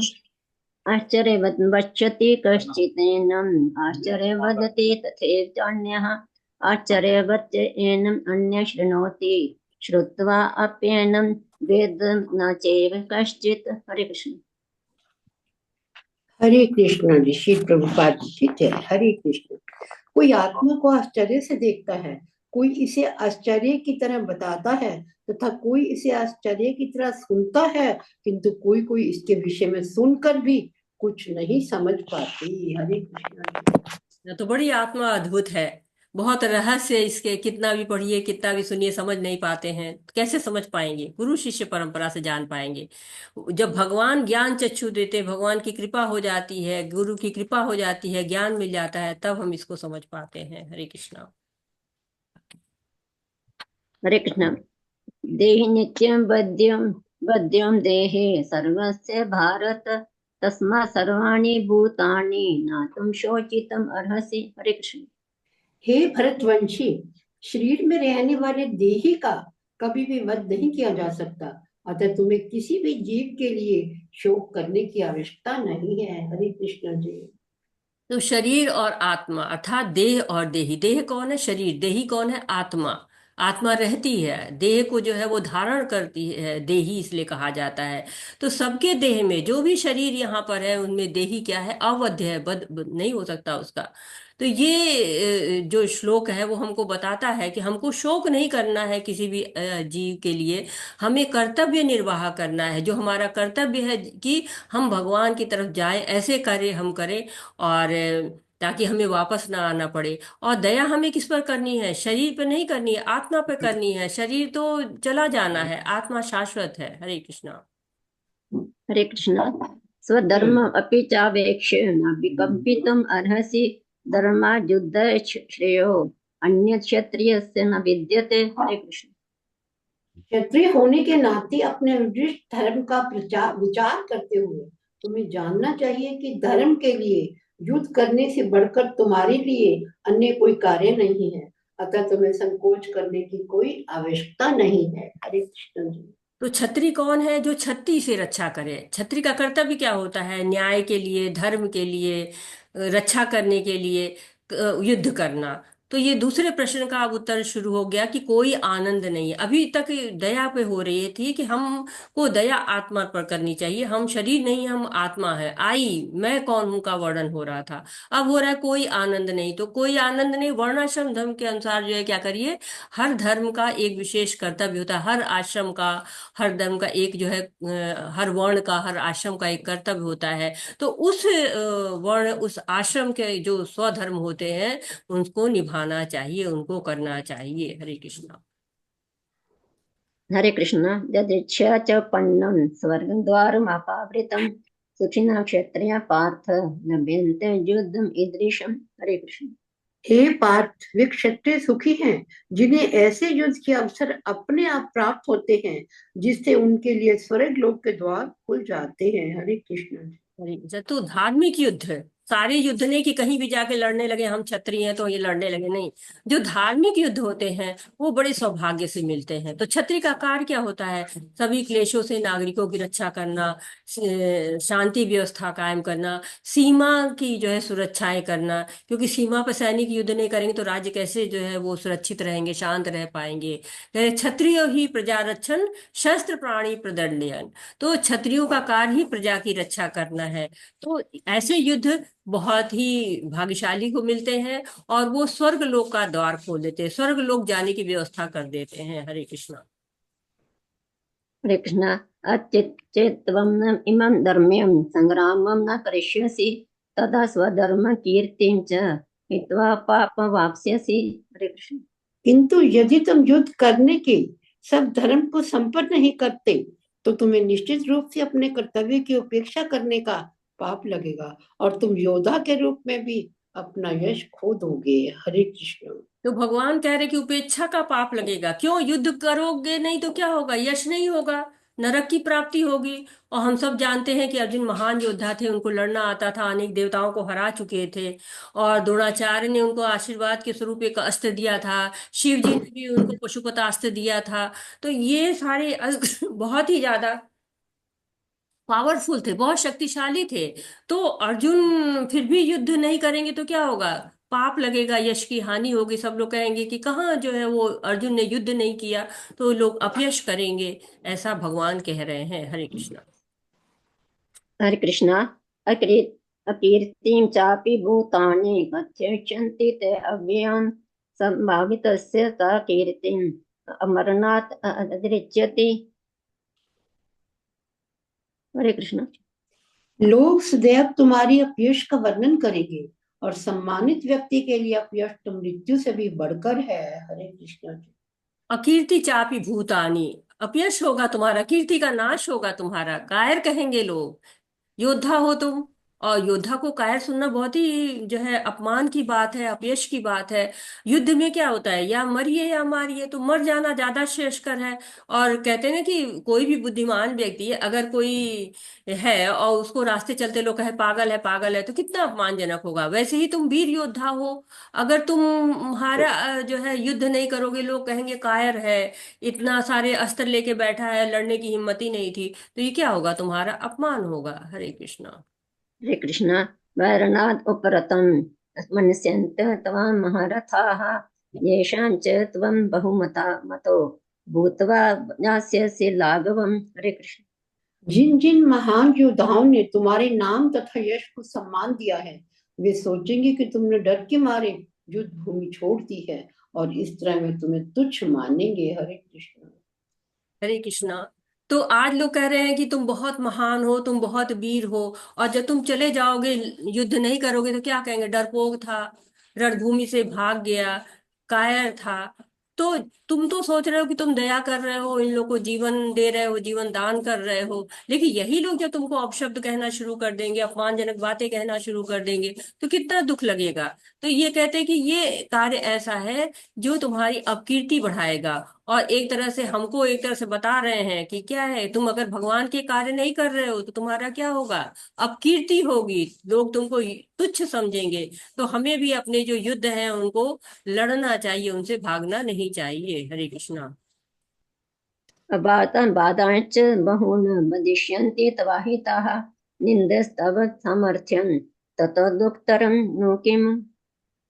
तुम्हारे शत्रु अनेक प्रकार के कटु शब्दों से तुम्हारा वर्णन करेंगे और तुम्हारी सामर्थ्य का उपहास करेंगे।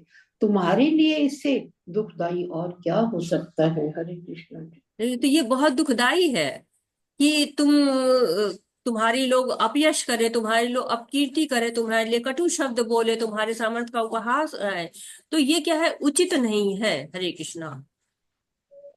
हरे कृष्ण।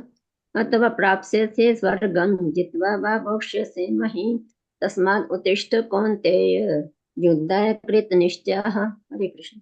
हे कुंती पुत्र, तुम यदि युद्ध में मारे जाओगे तो स्वर्ग प्राप्त करोगे, यदि तुम जीत जाओगे तो पृथ्वी के साम्राज्य का, हरे कृष्ण, साम्राज्य का भोग करोगे। अतः दृढ़ संकल्प करके खड़े हो और युद्ध करो। हरे कृष्ण। तो क्या कह रहे हैं, दृढ़ संकल्प करो और युद्ध करो। इधर उधर की सोचो जो है, कोई आनंद नहीं, इसका उत्तर दे रहे हैं, कह रहे हैं कि दो परिणाम हो सकता है। जीत जाओगे तो क्या होगा, साम्राज्य, इतना बड़ा साम्राज्य है, पूरी पृथ्वी का साम्राज्य है, ये तुम सुख भोगोगे। और हार जाओगे तो क्या होगा, तुम मारे जाओगे तो स्वर्ग का सुख लोगे। तो अर्जुन का प्रश्न जैसे भौतिक है, वैसे ही भौतिक आंसर जो है भगवान की तरफ से आ रहा है। तो ये एक तरह से ये हमें बता रहा है कि तुम्हें अपने सुख के बारे में नहीं सोचना चाहिए, तुम्हें भगवान के सुख के बारे में जब आप सोचते हो, तब तुम्हारा कार्य उचित कार्य होता है। हरे कृष्णा। हरे कृष्ण। सुख दुखे समय कृत्वा लाभालाभो जय जयो ततो युद्धाय युजस्व नैवं पापं वाप्स्यसि। हरे कृष्ण। तुम सुख या दुख, हानि या लाभ, विजय या पराजय का विचार करे बिना युद्ध के लिए युद्ध करो। ऐसा करने पर तुम्हें कोई पाप नहीं लगेगा। हरे कृष्ण। हरे कृष्णा। तो क्या कह रहे हैं, तुम्हें पाप नहीं लगेगा, कब नहीं लगेगा, जब तुम भगवान के लिए कार्य करोगे। तुम्हारे जो कार्य है सारे भगवान को समर्पित हो जाने चाहिए। हानि होगी, लाभ होगा, जय होगा, पराजय होगा, ये तुम्हारा सोचने का काम नहीं है। जो भी जो फल निकलेगा वो क्या होगा, वो भगवान को समर्पित कर देना है। तो कृष्ण की इच्छा अगर है तो आप भौतिक कार्य भी कर रहे हैं तो वो भी आध्यात्मिक कार्य हो जाता है। तो पाप की प्रतिक्रियाओं से बचना चाह रहे थे। और इसका उत्तर यहाँ 38 से लेकर 53 तक जो है निष्काम कर्मयोग के बारे में बताया जाएगा, और उस प्रश्न का ये उत्तर मिलना शुरू हो गया है। हरे कृष्णा। एषा तविहिता सांख्ये बुद्धियोगे तमम् इमाम शृणु बुद्धिया युक्तो जया पार्थ कर्मबन्धं प्रहास्यसि। हरे कृष्ण। यहाँ मैंने वैश्लेषिक अध्ययन सांख्य द्वारा इस ज्ञान का वर्णन किया है। अब निष्काम भाव से कर्म करना बता रहा हूँ। उसे सुन था पुत्र, यदि तुम ऐसे ज्ञान के कर्म करोगे तो तुम कर्मों के बंधन से अपने को मुक्त कर सकते हो। हरे कृष्ण। तो भगवान यहाँ बता रहे हैं कि मैंने तुमको वैश्लेषिक अध्ययन दे दिया। सांख्य योग, सांख्य योग जो है विश्लेषण होता है, गिनना होता है। तो और योग का अर्थ होता है निग्रह करना, किसका? इंद्रियों का। तो अर्जुन का प्रश्न भौतिक था कि युद्ध जो है इंद्रियों को तृप्ति के लिए करना है, मैं जो है जब सुख पाऊंगा तो अपनों को दिखाऊंगा, सुख भोगूंगा। लेकिन नहीं, काम करना किसके लिए करना है? भगवान कृष्ण के लिए। तो भगवान कह रहे कि असली बुद्धि क्या है कि भगवान के लिए कर्म करो। जो रत्नाकर नाम का एक डाकू था, आप सबने जानते होंगे इस कथा को। तो उनसे पास आए नारद ऋषि और उन्होंने कहा कि तुम जो ये कर्म कर रहे हो किसके लिए कर रहे हो? तुमने कहा परिवार के लिए कर रहे हो। कहा ठीक है, ये कर्म तो तुम्हारा पाप वाला कर्म है, तो तुम जो पाप ले रहे हो, क्या इस पाप को तुम्हारे परिवार वाले उसको ग्रहण करेंगे? तो उन्होंने कहा कि नहीं, जो है मैं पूछ के आता हूँ क्या करेंगे। क्या ठीक है, मैं यहीं बैठा हूँ और आप पूछ के आओ। कहते कि नहीं, कहीं चले जाओगे क्या? नहीं, मैं यहीं हूँ। तो रत्नाकर जी उनको बांध के चले जाते हैं, और जाते हैं घर, पूछते हैं तो घर में लोग कहते हैं कि परिवार का पोषण करना तो तुम्हारा काम है। तब रत्नाकर को समझ में आने लगा कि क्या कर रहे थे देवर्षि। तब वो नारद मुनि के पास आते हैं, उनको ज्ञान देते हैं, और वाल्मीकि ऋषि के नाम से वो प्रसिद्ध हुए। तो कहते हैं कि उनको राम राम कहना नहीं आ रहा था, तो जो है कहा नारद ने कि ठीक है, राम राम नहीं कहना है तो मरा मरा कहो, क्योंकि मरा मरा उसको आता था, मारने काटने का कार्य करता था। तो ये ठीक है, तो मरा मरा कहो। मरा मरा कहते कहते राम राम आ गया। तो असली बुद्धि यही है कि सारे कर्म किसके लिए? कृष्ण के लिए किए जाएं। जब हम कृष्ण के लिए कोई कार्य करते हैं तो वो कर्म अकर्म हो जाता है, और कोई कर्म बंधन नहीं लगता है। हरे कृष्ण।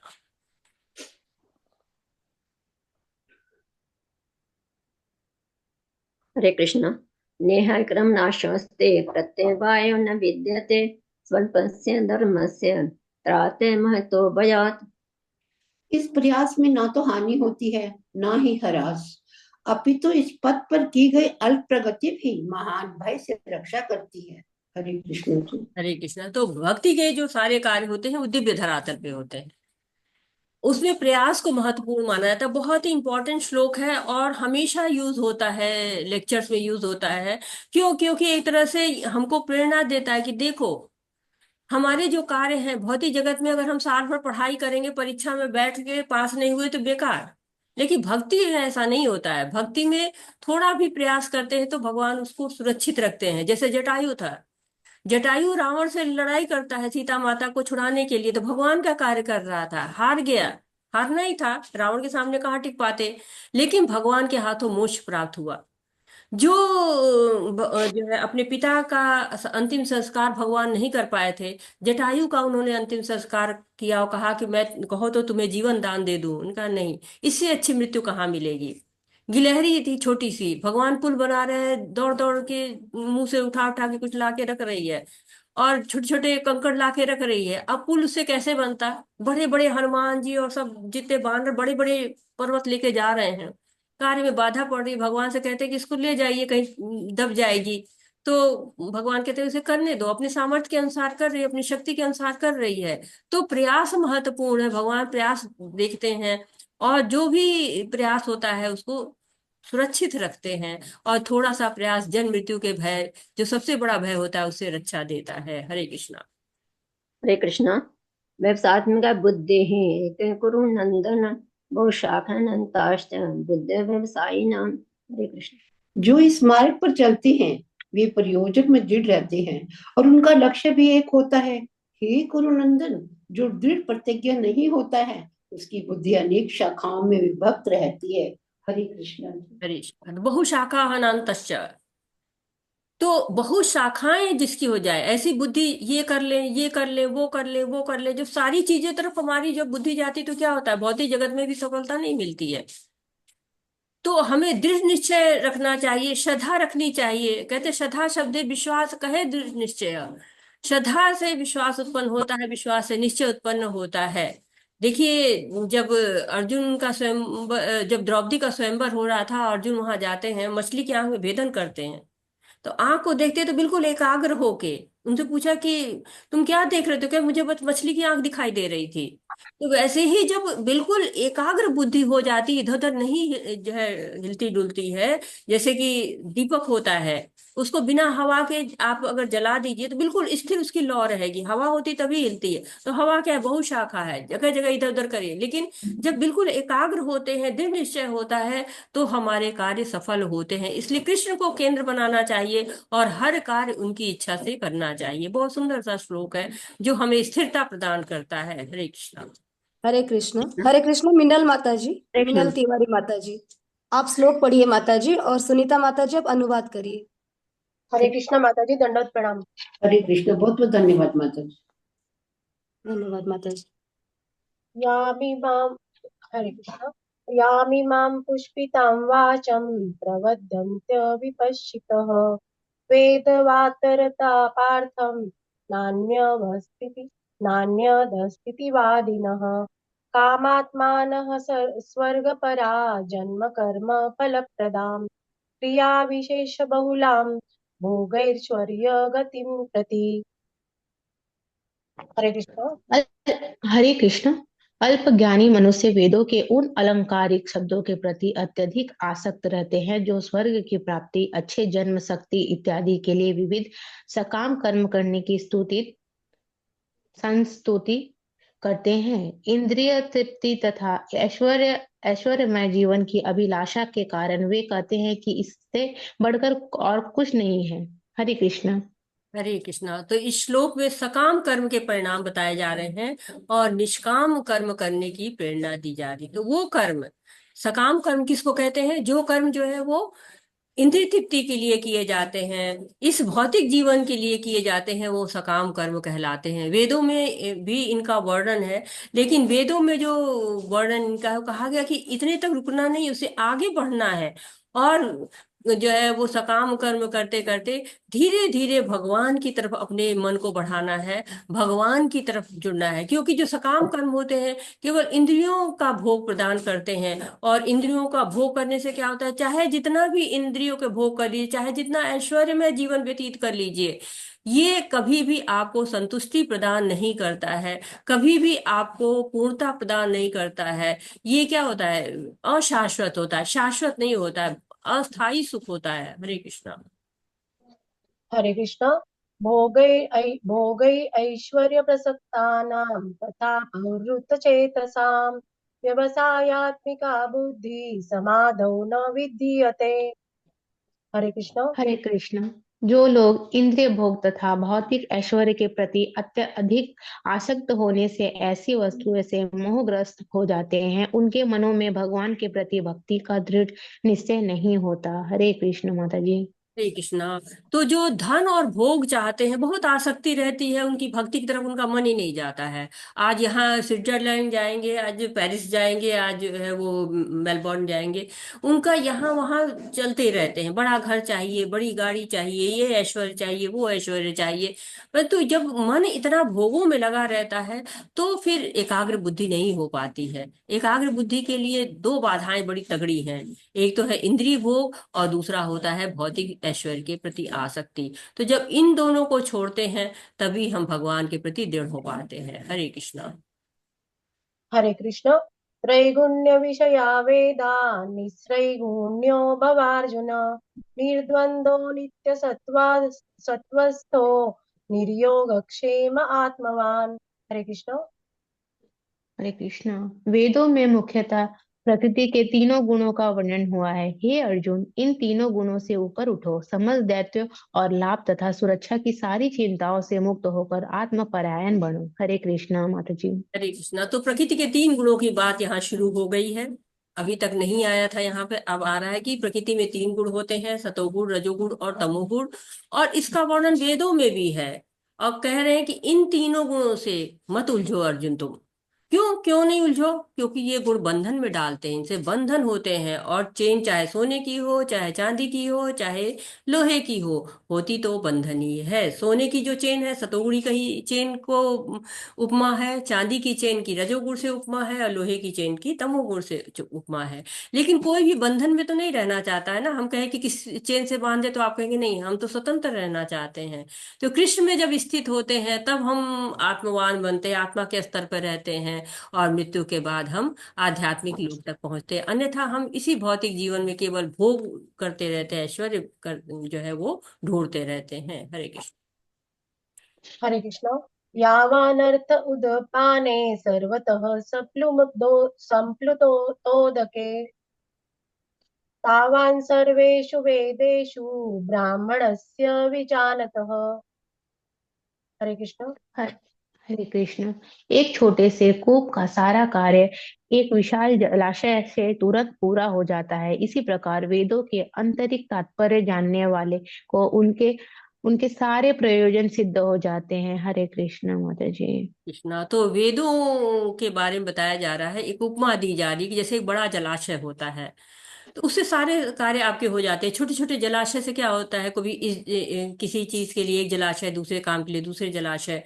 तो कहते हैं छोटे छोटे जलाशय की जरूरत नहीं है, एक ही जलाशय से आप पीने के पानी की व्यवस्था हो सकती है, पेड़ों को भी पानी दे सकते हैं, और भी जो कार्य मवेशियों के लिए आप पानी ले सकते हैं। तो जब कार्य हमारा एक बड़े जलाशय से हो जाता है तो छोटे छोटे जलाशयों को क्यों जाना है? तो कह रहे हैं कि हमें सकाम कर्म क्यों करना है, हमें निष्काम कर्म करना चाहिए, निष्काम कर्म योग करना चाहिए। इससे क्या होगा, हमारी आध्यात्मिक उन्नति होगी। हमारी जब आध्यात्मिक उन्नति के साथ साथ हम जो है वो भौतिकता में भी जो भी कमियां होती भगवान हमें पूरा ही कर देते हैं। तो हमें केवल भगवान की पूजा करनी चाहिए। हमें जगह जगह जो है वो पूजा करने के लिए हम अपनी बुद्धि को व्यावसायिक नहीं बनाना चाहिए, एक जगह एकाग्र बनानी चाहिए, सिद्ध और एक जगह रहना चाहिए। हरे कृष्णा। हरे कृष्ण। कर्मण्येवाधिकारस्ते मा फलेषु कदाचन मा कर्मफलहेतुर्भुर्मा ते संगोत्स कर्मणि। हरे कृष्ण। हरे कृष्ण। तुम्हें अपना कर्म कर्तव्य करने का अधिकार है, किंतु कर्म के फलों के तुम अधिकारी नहीं हो। तुम न तो कभी अपने आप को अपने कर्मों के फलों का कारण मानो, न ही कर्म न करने में कभी आसक्त हो। हरे कृष्ण माता जी। यह तो बहुत ही फेमस श्लोक है। सब लोग जो भगवत गीता को जरा भी समझना चाहते हैं इस श्लोक को जरूर उपयोग करते हैं। सामान्य जीवन में बहुत उपयोग होता है। जो लोग भगवत गीता पढ़ते हैं, नहीं पढ़ते, सब लोग बोलते हैं इसको कि तुम्हारा अधिकार कहाँ है, कर्म पर है। बिल्कुल सही बात है, फल पर तुम्हारा अधिकार नहीं है। अगर इतना हम समझ जाते हैं तो हमारे सारे कार्य भगवान के लिए हो जाएंगे। फलों पर जब हम अधिकार करना चाहते हैं तो हमारी आसक्ति आ जाती है, और आसक्ति आ जाती है तो फिर क्या होती है, लालच पैदा होता है, लालच होती है तो निराशा आती है, बुद्धि नाश होती है, पतन होता है। तो भक्ति योग का वेदों में वर्णन करना है, उसका पालन करना है। न उपासना कांड, मतलब न कर्म कांड, न और भी कई कांड हैं, उन सबको नहीं, केवल हमको कहा जाना उपासना कांड पे जाना है, भगवान की भक्ति पर जाना है। सकाम कर्म तो केवल हमें इस भौतिक जीवन में उलझाए रखेगा। और बहुत अच्छे कर्म करेंगे तो हम स्वर्ग तक जाएंगे, स्वर्ग में भी ऐश्वर्य भोगेंगे, और फिर वापस यही इसी आवाज जा पृथ्वी रही पर है माता आना जी। पड़ेगा। हरे कृष्णा। हरे कृष्ण। योगत्सह कुरु कर्माणि संगं त्यक्त्वा धनञ्जय सिद्ध सिद्ध्योः समो भूत्वा समत्वं योग उच्यते। हरे कृष्ण। हरे कृष्ण। हे अर्जुन, जय अथवा पराजय की समस्त आसक्ति त्याग कर समभाव से अपना कर्म करो, ऐसी समता योग्य कहलाती है। हरे कृष्ण माता जी। हरे कृष्णा। तो क्या कहते हैं कि ऐसी समता योग कहलाती है। कैसी समता योग कहलाती है?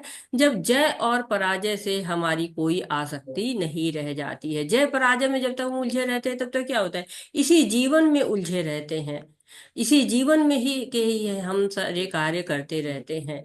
तो बता रहे कि भगवान की योग क्या है, वास्तविक योग क्या है? जब हम आसक्त नहीं होते हैं यहाँ भौतिकता से। और साथ ही योग का अर्थ केवल हाथ पैरों तक सीमित नहीं रहता है, केवल सांस पर नियंत्रण तक ही सीमित नहीं रहता है। कहाँ होता है, जब युक्त हो जाते हैं किससे, भगवान से। जो हमारी ये चंचल इंद्रियां हैं ना, हमेशा यहाँ वहाँ घूमती रहती हैं, उनको भगवान से युक्त कर देना है और भगवान के लिए कर्म करना है। जय पराजय के विषय में नहीं सोचना। युद्ध के लिए कह रहे हैं कि युद्ध में जय पराजय से मत तुम आसक्त हो, तुम युद्ध करो, भगवान के लिए युद्ध करो। हरे कृष्णा। हरे कृष्ण। दूरेण यवरं कर्म बुद्धियोगान् धनञ्जय, बुद्धौ शरणम् अन्विच्छ कृपणाः फलहेतवः। हरे कृष्ण। हरे कृष्ण। हे धनंजय, भक्ति के द्वारा समस्त ग्रहित कर्मों से दूर रहो और उसी भाव से भगवान की शरण ग्रहण करो। जो व्यक्ति अपने सकाम कर्म फलों को भोगना चाहते हैं वे कृपण हैं। हरे कृष्ण माता जी। हरे कृष्णा। तो भगवान कह रहे हैं कि बुद्धि योग के द्वारा हमें सकाम कर्मों को त्याग दे सकते हैं। जो भक्ति होती है ना, वो हमें बुद्धि देती है कि हमें कैसे कर्म करना चाहिए। कर्म फल को भोगना नहीं चाहिए, सकाम कर्म नहीं करना चाहिए, ये बंधन में डालते हैं। भगवान कृपण कह रहे हैं उनको। कृपण का प्रयोग पहले भी हुआ है, कहाँ हुआ है, कोई बताएगा? कृपण हम लोगों ने पहले कहाँ पढ़ा था? कार्पण्य दोषां स्वभाव। हाँ, कार्पण्य दूषण 2.7 में पढ़ा था हमने, 7वें श्लोक में। कृपण कौन है? जो मनुष्य का शरीर प्राप्त करता है और भगवत धाम जाने के लिए कोई कर्म नहीं करता है। तो भागवतम में भी कहा गया कि भव सागर है, ये शरीर नाव के समान है। इस नाव के नाविक कौन है? गुरु है, तेज हवाएं हैं, वो क्या है? शास्त्र हैं। और उद्देश्य क्या है? मनुष्य का भव सागर को पार करना। नहीं कर पा रहा है, अगर इसके लिए प्रयास नहीं कर पा रहा है तो कृपण है वो। धनंजय कहा गया, धन को जीतने वाला। जो है राजसूय यज्ञ के समय ढेर सारा धन जीत के लाए थे अर्जुन। तो सकाम कर्मों को त्याग देना चाहिए, और सकाम कर्मों को त्याग देना चाहिए और कर्म फलों के प्रति आसक्त नहीं होना चाहिए। क्योंकि जैसे बच्चा है, वो क्लास में टॉप करता है, बहुत खुश होता है, एक बार नंबर कम आ जाते हैं तो गलत कदम उठाने के लिए तैयार हो जाता है। बाद में पता चलता है अरे नंबर तो अच्छे आए थे, रिजल्ट ही गलत निकला था। तो ये आसक्ति क्या करती है? गलत रास्ते पर ले जाती है। भगवान ने बता दिया पहले ही कि कर्म पर अधिकार नहीं है तुम्हारा, कर्म पर अधिकार है तुम्हारा, फल पर अधिकार नहीं है तुम्हारा। यदि इस भावना से कर्म करेंगे तो वो योग हो जाएगा। कर्म के फल होंगे, लेकिन उसके कारण हम नहीं होंगे। अच्छा होगा चाहे बुरा होगा, उससे आसक्ति हमारी नहीं होगी। तो कर्म हमें सोच समझ के कर्म करना चाहिए, और ऐसे कर्म करना चाहिए जो कि भगवान के लिए हो। गर्हित कर्मों से दूर रहना चाहिए। हरे कृष्णा। हरे कृष्ण। बुद्धियुक्तो जहातीह उभे सुकृत दुष्कृते, तस्माद् योगाय युज्यस्व योगः कर्मसु कौशलम्। हरे कृष्ण। हरे कृष्ण। भक्ति में संलग्न मनुष्य इस जीवन में ही अच्छे तथा बुरे कार्यों से अपने को मुक्त कर लेता है। अतः योग के लिए प्रयत्न करो, क्योंकि सारा कार्य कौशल यही है। हरे कृष्ण माता जी। स्वयं को मुक्त करता है, किससे? कर्म के द्वारा जो कर्म फल मिलता है उससे। भगवत भक्ति जब करते हैं तो कर्मों में आसक्त नहीं होते, आसक्त नहीं होते तो फलों से मुक्त रहते हैं। प्रभुपाद जी जब विदेश में गए थे तो उन्होंने बहुत सारे शिष्य बनाए और उनको भक्ति के द्वारा शुद्ध करते चले गए। तो भक्ति में बड़े शुद्ध मतलब शक्ति होती है, सारे कर्म फल उससे मुक्त हो जाते हैं। जैसे होता है कि हम कर्म फल क्या होते हैं, हमें मतलब क्लेश का कारण बन जाते हैं। चार तरह से होते हैं। एक तरह से कर्म को जो आपको उनसे जो फल मिलते हैं, तो अप्रारब्ध फल होते हैं। जो हमने कर्म किया तो है लेकिन उसके फल अभी मिले नहीं है, अप्रारब्ध है। कुछ प्रारब्ध होते हैं, जो कर्म हमने किए हैं उसके जो फल होते हैं उनको हम भोग रहे हैं। कुछ कूट अवस्था में होते हैं, यानी कि धीरे धीरे आने वाले हैं। कुछ बीज अवस्था में होते हैं, यानी कि संचित होते हैं। तो जब बीज अवस्था वाले फल जो संचित होते हैं, वो जब कूट अवस्था में आ जाते हैं, उसके अनुसार जब हम कर्म करते हैं, कुछ प्रारब्ध होता है जिसको हम तुरंत भोगते हैं, कुछ अप्रारब्ध रहते हैं जो उसको हमें बाद में भोगना पड़ता है। तो करना क्या है इसको? जो है, जो भी हमारी इंद्रियां भोग की तरफ से आसक्त हो रही हैं, आकर्षित हो रही हैं, उनको नियंत्रित करना है और कर्म फल को शुद्ध करते जाना है। और जब तक हम कर्म फल को शुद्ध करेंगे और उसके कर्म फल जो है वो उनको क्या कहते हैं, जो भी हमारे अंदर खराब तरह के मन हमारा जो है चंचल होकर तरह तरह की तरफ प्रवृत्त होगा, पाप कर्म की तरफ प्रवृत्त होगा, उसको वहीं पर खत्म कर देना है। जैसे कि आग लगा देते हैं तो समाप्त हो जाता है ना। कुछ ही जैसे एक बेहिया का पेड़ होता है, उसको काट दो फिर पनप जाता है। जब उसकी जड़ में आग लगा देते हैं तभी वो नष्ट होता है। वैसे इंद्रियां हमारी हैं, भोग की तरफ जाती ही रहती है, उनको वहीं पर जब बीज अवस्था में है तभी उनको वहीं पर समाप्त कर दिया जाए, तभी हम कर्म फलों से आसक्ति को समाप्त कर सकते हैं। हरे कृष्ण। कर्मजं बुद्धियुक्ता हि फलं त्यक्त्वा मनीषिणः जन्मबन्धविनिर्मुक्ताः पदं गच्छन्त्यनामयम्। हरे कृष्ण। हरे कृष्ण। इस तरह भगवत भक्ति भक्ति में लगे रहकर बड़े बड़े ऋषि मुनि अथवा भक्तगण अपने आप को इस भौतिक संसार में कर्म के फलों से मुक्त कर लेते हैं। इस प्रकार वे जन्म मृत्यु के चक्र से छूट जाते हैं और भगवान के पास जाकर उस अवस्था को प्राप्त करते हैं जो समस्त दुखों से परे है। हरे कृष्ण माता जी। हरे कृष्णा माता जी। तो कह रहे हैं 50वें श्लोक में बताया गया कि कृपण कैसे होते हैं, और इस श्लोक में बता रहे हैं कि ऋषि मुनि कैसे होते हैं। तो ऋषि मुनि भगवान की भक्ति करके कर्म फलों से मुक्त हो जाते हैं, जन्म मृत्यु के चक्र से छूट जाते हैं। जन्म मृत्यु का चक्र क्यों होता है? कर्मों के कारण होता है, और कर्म फल भोगने के लिए हम जन्म लेते हैं। परंतु यदि हमारे पास कर्म के फल ही नहीं रहेंगे तो हमारी मुक्ति हो जाएगी। हरे कृष्णा। हरे कृष्ण। अर्जुन उवाच स्थितप्रज्ञस्य का भाषा समाधिस्तस्य केशव सीतधीः की प्रभाषेत किमासीत व्रजेत किम। हरे कृष्ण। माता जी कौन माता सा जी श्लोक स्क्रीन पे पढ़ा हरे आपने? नहीं आ रहा कृष्ण। है। माता जी 52 पढ़ना था आपको, हाँ यदा हाँ हाँ, ठीक है पढ़िए। क्षमा चाहती हूँ माता जी, क्षमा चाहती हरे हूँ। हरे कृष्ण। कृष्ण। श्रुति विप्रतिपन्ना ते यदा स्थास्यति निश्चला समाचा समा समाधावचला बुद्धिस्तदा योगमवाप्स्यसि। हरे कृष्ण। हरे कृष्ण माता माता जी, जी मेरे पास यहाँ कहाँ से पढ़ना है? 52 माता जी 52। ये सामने यहाँ 52। 52 लिखा है माता जी। मैं बुक से पढ़ रही हूँ इसीलिए जम्बलिंग हो रही, सॉरी माता जी, माफी चाहती हूँ। कोई बात नहीं, जो है किसी और को चांस दे दीजिए माता जी तब तक। जी माता जी, मधु माता जी आप श्लोक पढ़ेंगे क्या? हरे कृष्णा। आप पढ़ लीजिए माता जी, 2-3 श्लोक ही बचे हैं, आप पढ़ लीजिए। जी माता माता जी, पूरा आज कंप्लीट नहीं होगा क्या? नहीं नहीं माता जी। जी माता जी, मैं पढ़ लेती हूँ। हरे कृष्ण। यदा ते मोहकालेलं बुद्धिर्व्यतितरिष्यति तदा गन्तस्य निर्वेदं श्रोतव्यस्य श्रुतस्य च। हरे कृष्ण। हरे कृष्ण माता जी, हरे मधु कृष्ण। माता जी को दे दीजिए अनुवाद जी पढ़ने माता। को। हरे कृष्ण मधु माता जी, अनुवाद पढ़ लीजिए आप। जी माता जी। हरे कृष्णा माता जी, दंडवत हरे प्रणाम। कृष्ण पढ़िए। जब तुम्हारी बुद्धि मोह रूपी सघन वन को पार कर जाएगी तो तुम सुने हुए तथा सुनने योग्य सबके प्रति अनिमर्ष हो जाओगे। तात्पर्य। हरे कृष्ण। तात्पर्य। तात्पर्य तात्पर्य नहीं नहीं पढ़ना है। माता जी। हरे कृष्ण। तो ठीक है। कह के अनमयस्क हो जाओगे, यानी कि विरक्त हो जाओगे, अनासक्ति हो जाएगी, तुम्हारी आसक्ति समाप्त हो जाएगी। दो बातें कही गई हैं। मोह क्या है? एक सघन वन है, दलदल की तरह है, जिसे निकलना बहुत कठिन होता है।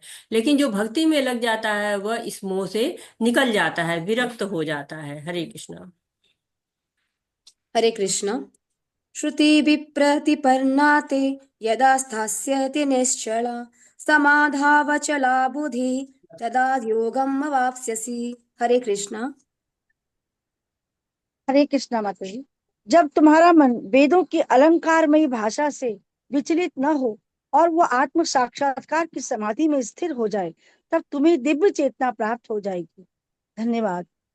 हरे कृष्ण माता जी। हरे कृष्ण। मैं थोड़ा कंफ्यूज हो गई कि माता जी कह रही किताब से पढ़ रहे हैं। तो क्या कह रहे? समाधि की अवस्था कह रहे हैं कि समाधि की अवस्था का अर्थ क्या होता है? कि बुद्धि का भगवान में दृढ़ हो जाना। आत्म साक्षात्कार कब होता है? जब भगवान के साथ अपने संबंध का ज्ञान हो जाता है। संबंध क्या होता है भगवान के साथ? हमारे जीवेश स्वरूप होए नित्य कृष्णदास। तो ये जब जान जाते हैं तो यही जो है वो आत्म साक्षात्कार होता है। तो जब मनुष्य भगवान की भक्ति में दृढ़ हो जाता है तो इसके मार्ग में कोई बाधा नहीं आती, कोई विचलन नहीं होता है। तो भगवान कहते हैं ना कि समाधा वचला बुद्धि, अर्थात जो दिव्य चेतना में बुद्धि जिसकी स्थिर हो जाती है। तो अब ऐसे लोगों की बात हो रही है जिनकी दिव्य चेतना में स्थिर हो जाए बुद्धि। हरे कृष्णा। हरे माता जी कृष्ण। प्रभुपाद जी की भगवत गीता है ना, उससे मैं पढ़ रही थी। माता जी हम प्रभु लोग भी तो वही पढ़ रहे हैं माता जी, पता नहीं हुए। माता जी आप एक नहीं श्लोक आगे पढ़ रहे पेज, थे, एक मैं श्लोक बोल रही हूँ आगे पेज, पढ़िए। पेज एक ऐसे हो गया, एक पेज ऐसे हो गया। अच्छा अच्छा, हाँ ठीक है माता जी, हो ठीक है, समझ गए ठीक है माता जी। माता जी। हरे कृष्ण। धन्यवाद माता जी। हरे, पढ़िए। हरे कृष्ण। अर्जुन उवाच स्थितप्रज्ञस्य का भासा समाधिस्तस्य केशव स्थितधि किं प्रभासेत किमासीत व्रजेति किम्। हरे कृष्ण। हरे कृष्णा। अर्जुन ने कहा, हे कृष्ण, अध्यात्म में लीन चेतना वाले व्यक्ति स्थित प्रज्ञ के क्या लक्षण हैं? वो कैसे बोलता है तथा उसकी भाषा क्या है? वो किस तरह बैठता और चलता है? धन्यवाद। हरे कृष्णा। हरे कृष्णा। तो समाधि की अवस्था क्या है? अब स्थिति प्रज्ञ लोग की जो है वो वर्णन हो रहा है कि स्थिति प्रज्ञ कैसा होता है, जिसकी चेतना जो है वो स्थिर होती है। उसके लक्षण क्या होते हैं? किम प्रभाषित, कैसे बोलता है? किम आसीत, कैसे बैठता है? यानी बैठता है मतलब कोई बैठने का नहीं, इंद्रियां कैसे उसकी नियंत्रित रहती हैं? किम प्रजेत, कैसे चलता है? उसके चलने का उद्देश्य क्या होता है? तो ये सारे अब स्थिति प्रज्ञ के लक्षण अर्जुन पूछ रहे हैं। तो अब ये नया सेक्शन है, तो इसको हम कल शुरू करेंगे। आज हम यहीं पर विराम लेते हैं। वाच्छा कल्पतरुभ्यश्च कृपा सिन्धुभ्य एव च पतितानां पावनेभ्यो वैष्णवेभ्यो नमो नमः। अनंत कोटि वैष्णव वृंद की जय, शिला प्रभुपाद की जय, सभी जय। भक्तों की जय, भगवत गीता की जय। हरे कृष्णा हरे कृष्णा हरे हरे कृष्णा कृष्ण हरे कृष्ण कृष्ण कृष्ण कृष्ण हरे कृष्ण हरे, हरे राम हरे हरे हरे राम राम हरे राम हरे राम राम राम हरे हरे हरे हरे हरे। कृष्णा, सभी को हरे हरे कृष्णा। कृष्णा हरे हरे कृष्णा आपका कृष्ण कोई कृष्ण प्रश्न है? हरे हरे आपका हरे कोई राम सुझाव? माता जी मेरा एक प्रश्न है। और धन्यवाद हाँ, माता लेते हैं जी। माता हरे जी। हरे कृष्णा। कृष्णा। बताइए माता जी। हरे कृष्णा। माता जी क्लास ज्वाइन करने से पहले मेरे को लिंक मेरे व्हाट्सएप पे नहीं आ रहा है। ज्वाइन क्लास स्टार्ट हो मतलब क्लास स्टार्ट हो जा रहा है, ज्वाइन करने नहीं पा रहे। एक माता जी है जो हेल्प कर रही हैं, जब मैं मैसेज कर रही हूँ तो वो मेरे को लिंक भेज रही हैं, तब मैं ज्वाइन, तब तक मैं क्लास स्टार्ट हो चुका रहता है। कल से आप मेरा ग्रुप ऐसे ही हो में रहा क्यों नहीं है माता जी? आप ग्रुप में हैं किसी? है। माता जी मैं तो नहीं, मैं तो कोशिश कर रही हूँ ग्रुप में एडमिन हुई हूँ, पर समझ में नहीं आ रहा है। कोई ग्रुप से मेरे को लिंक नहीं आ रहा है। ओके माता जी, आप मेरे नंबर पे मैसेज करिए, मैं आपको ग्रुप दे रही हूँ, आप जो है ज्वाइन करिए। ठीक है माता जी? जी माता जी, तो कैसे करना पड़ेगा माता जी? आपके पास मेरा नंबर नहीं है? नहीं माता जी। ओके, मैं अपना और नंबर। और माता जी मेरा कुछ कुछ श्लोक जैसे आप कुछ बता रही हैं तो वो कुछ कुछ छूट गया है, तो वीडियोस वगैरह रिकॉर्डिंग भी नहीं आ रहा। जैसे अगले नेक्स्ट लेवल 1 लेवल पे आ रहा था तो मैं देख भी पा रही थी, कुछ भी छूटने से वो फिर से रिपीट कर पा रही थी। तो इसमें तो आ नहीं रहा है, तो कैसे उसको फिर से देख नहीं माता जी, पाऊंगी? जब तक आप ग्रुप में नहीं जाएंगे आपको कुछ मिलेगा नहीं। जब आप ग्रुप में चले जाएंगे ना तो जी आप, जी जी जी। मैं आपको नंबर दे रही हूँ अपना, और आप उस जो है मुझे नंबर भेजिए, मैं आपको ऐड करूंगी। प्रभु जी तो चले हो गए होंगे, मैं अपना नंबर दे रही हूँ।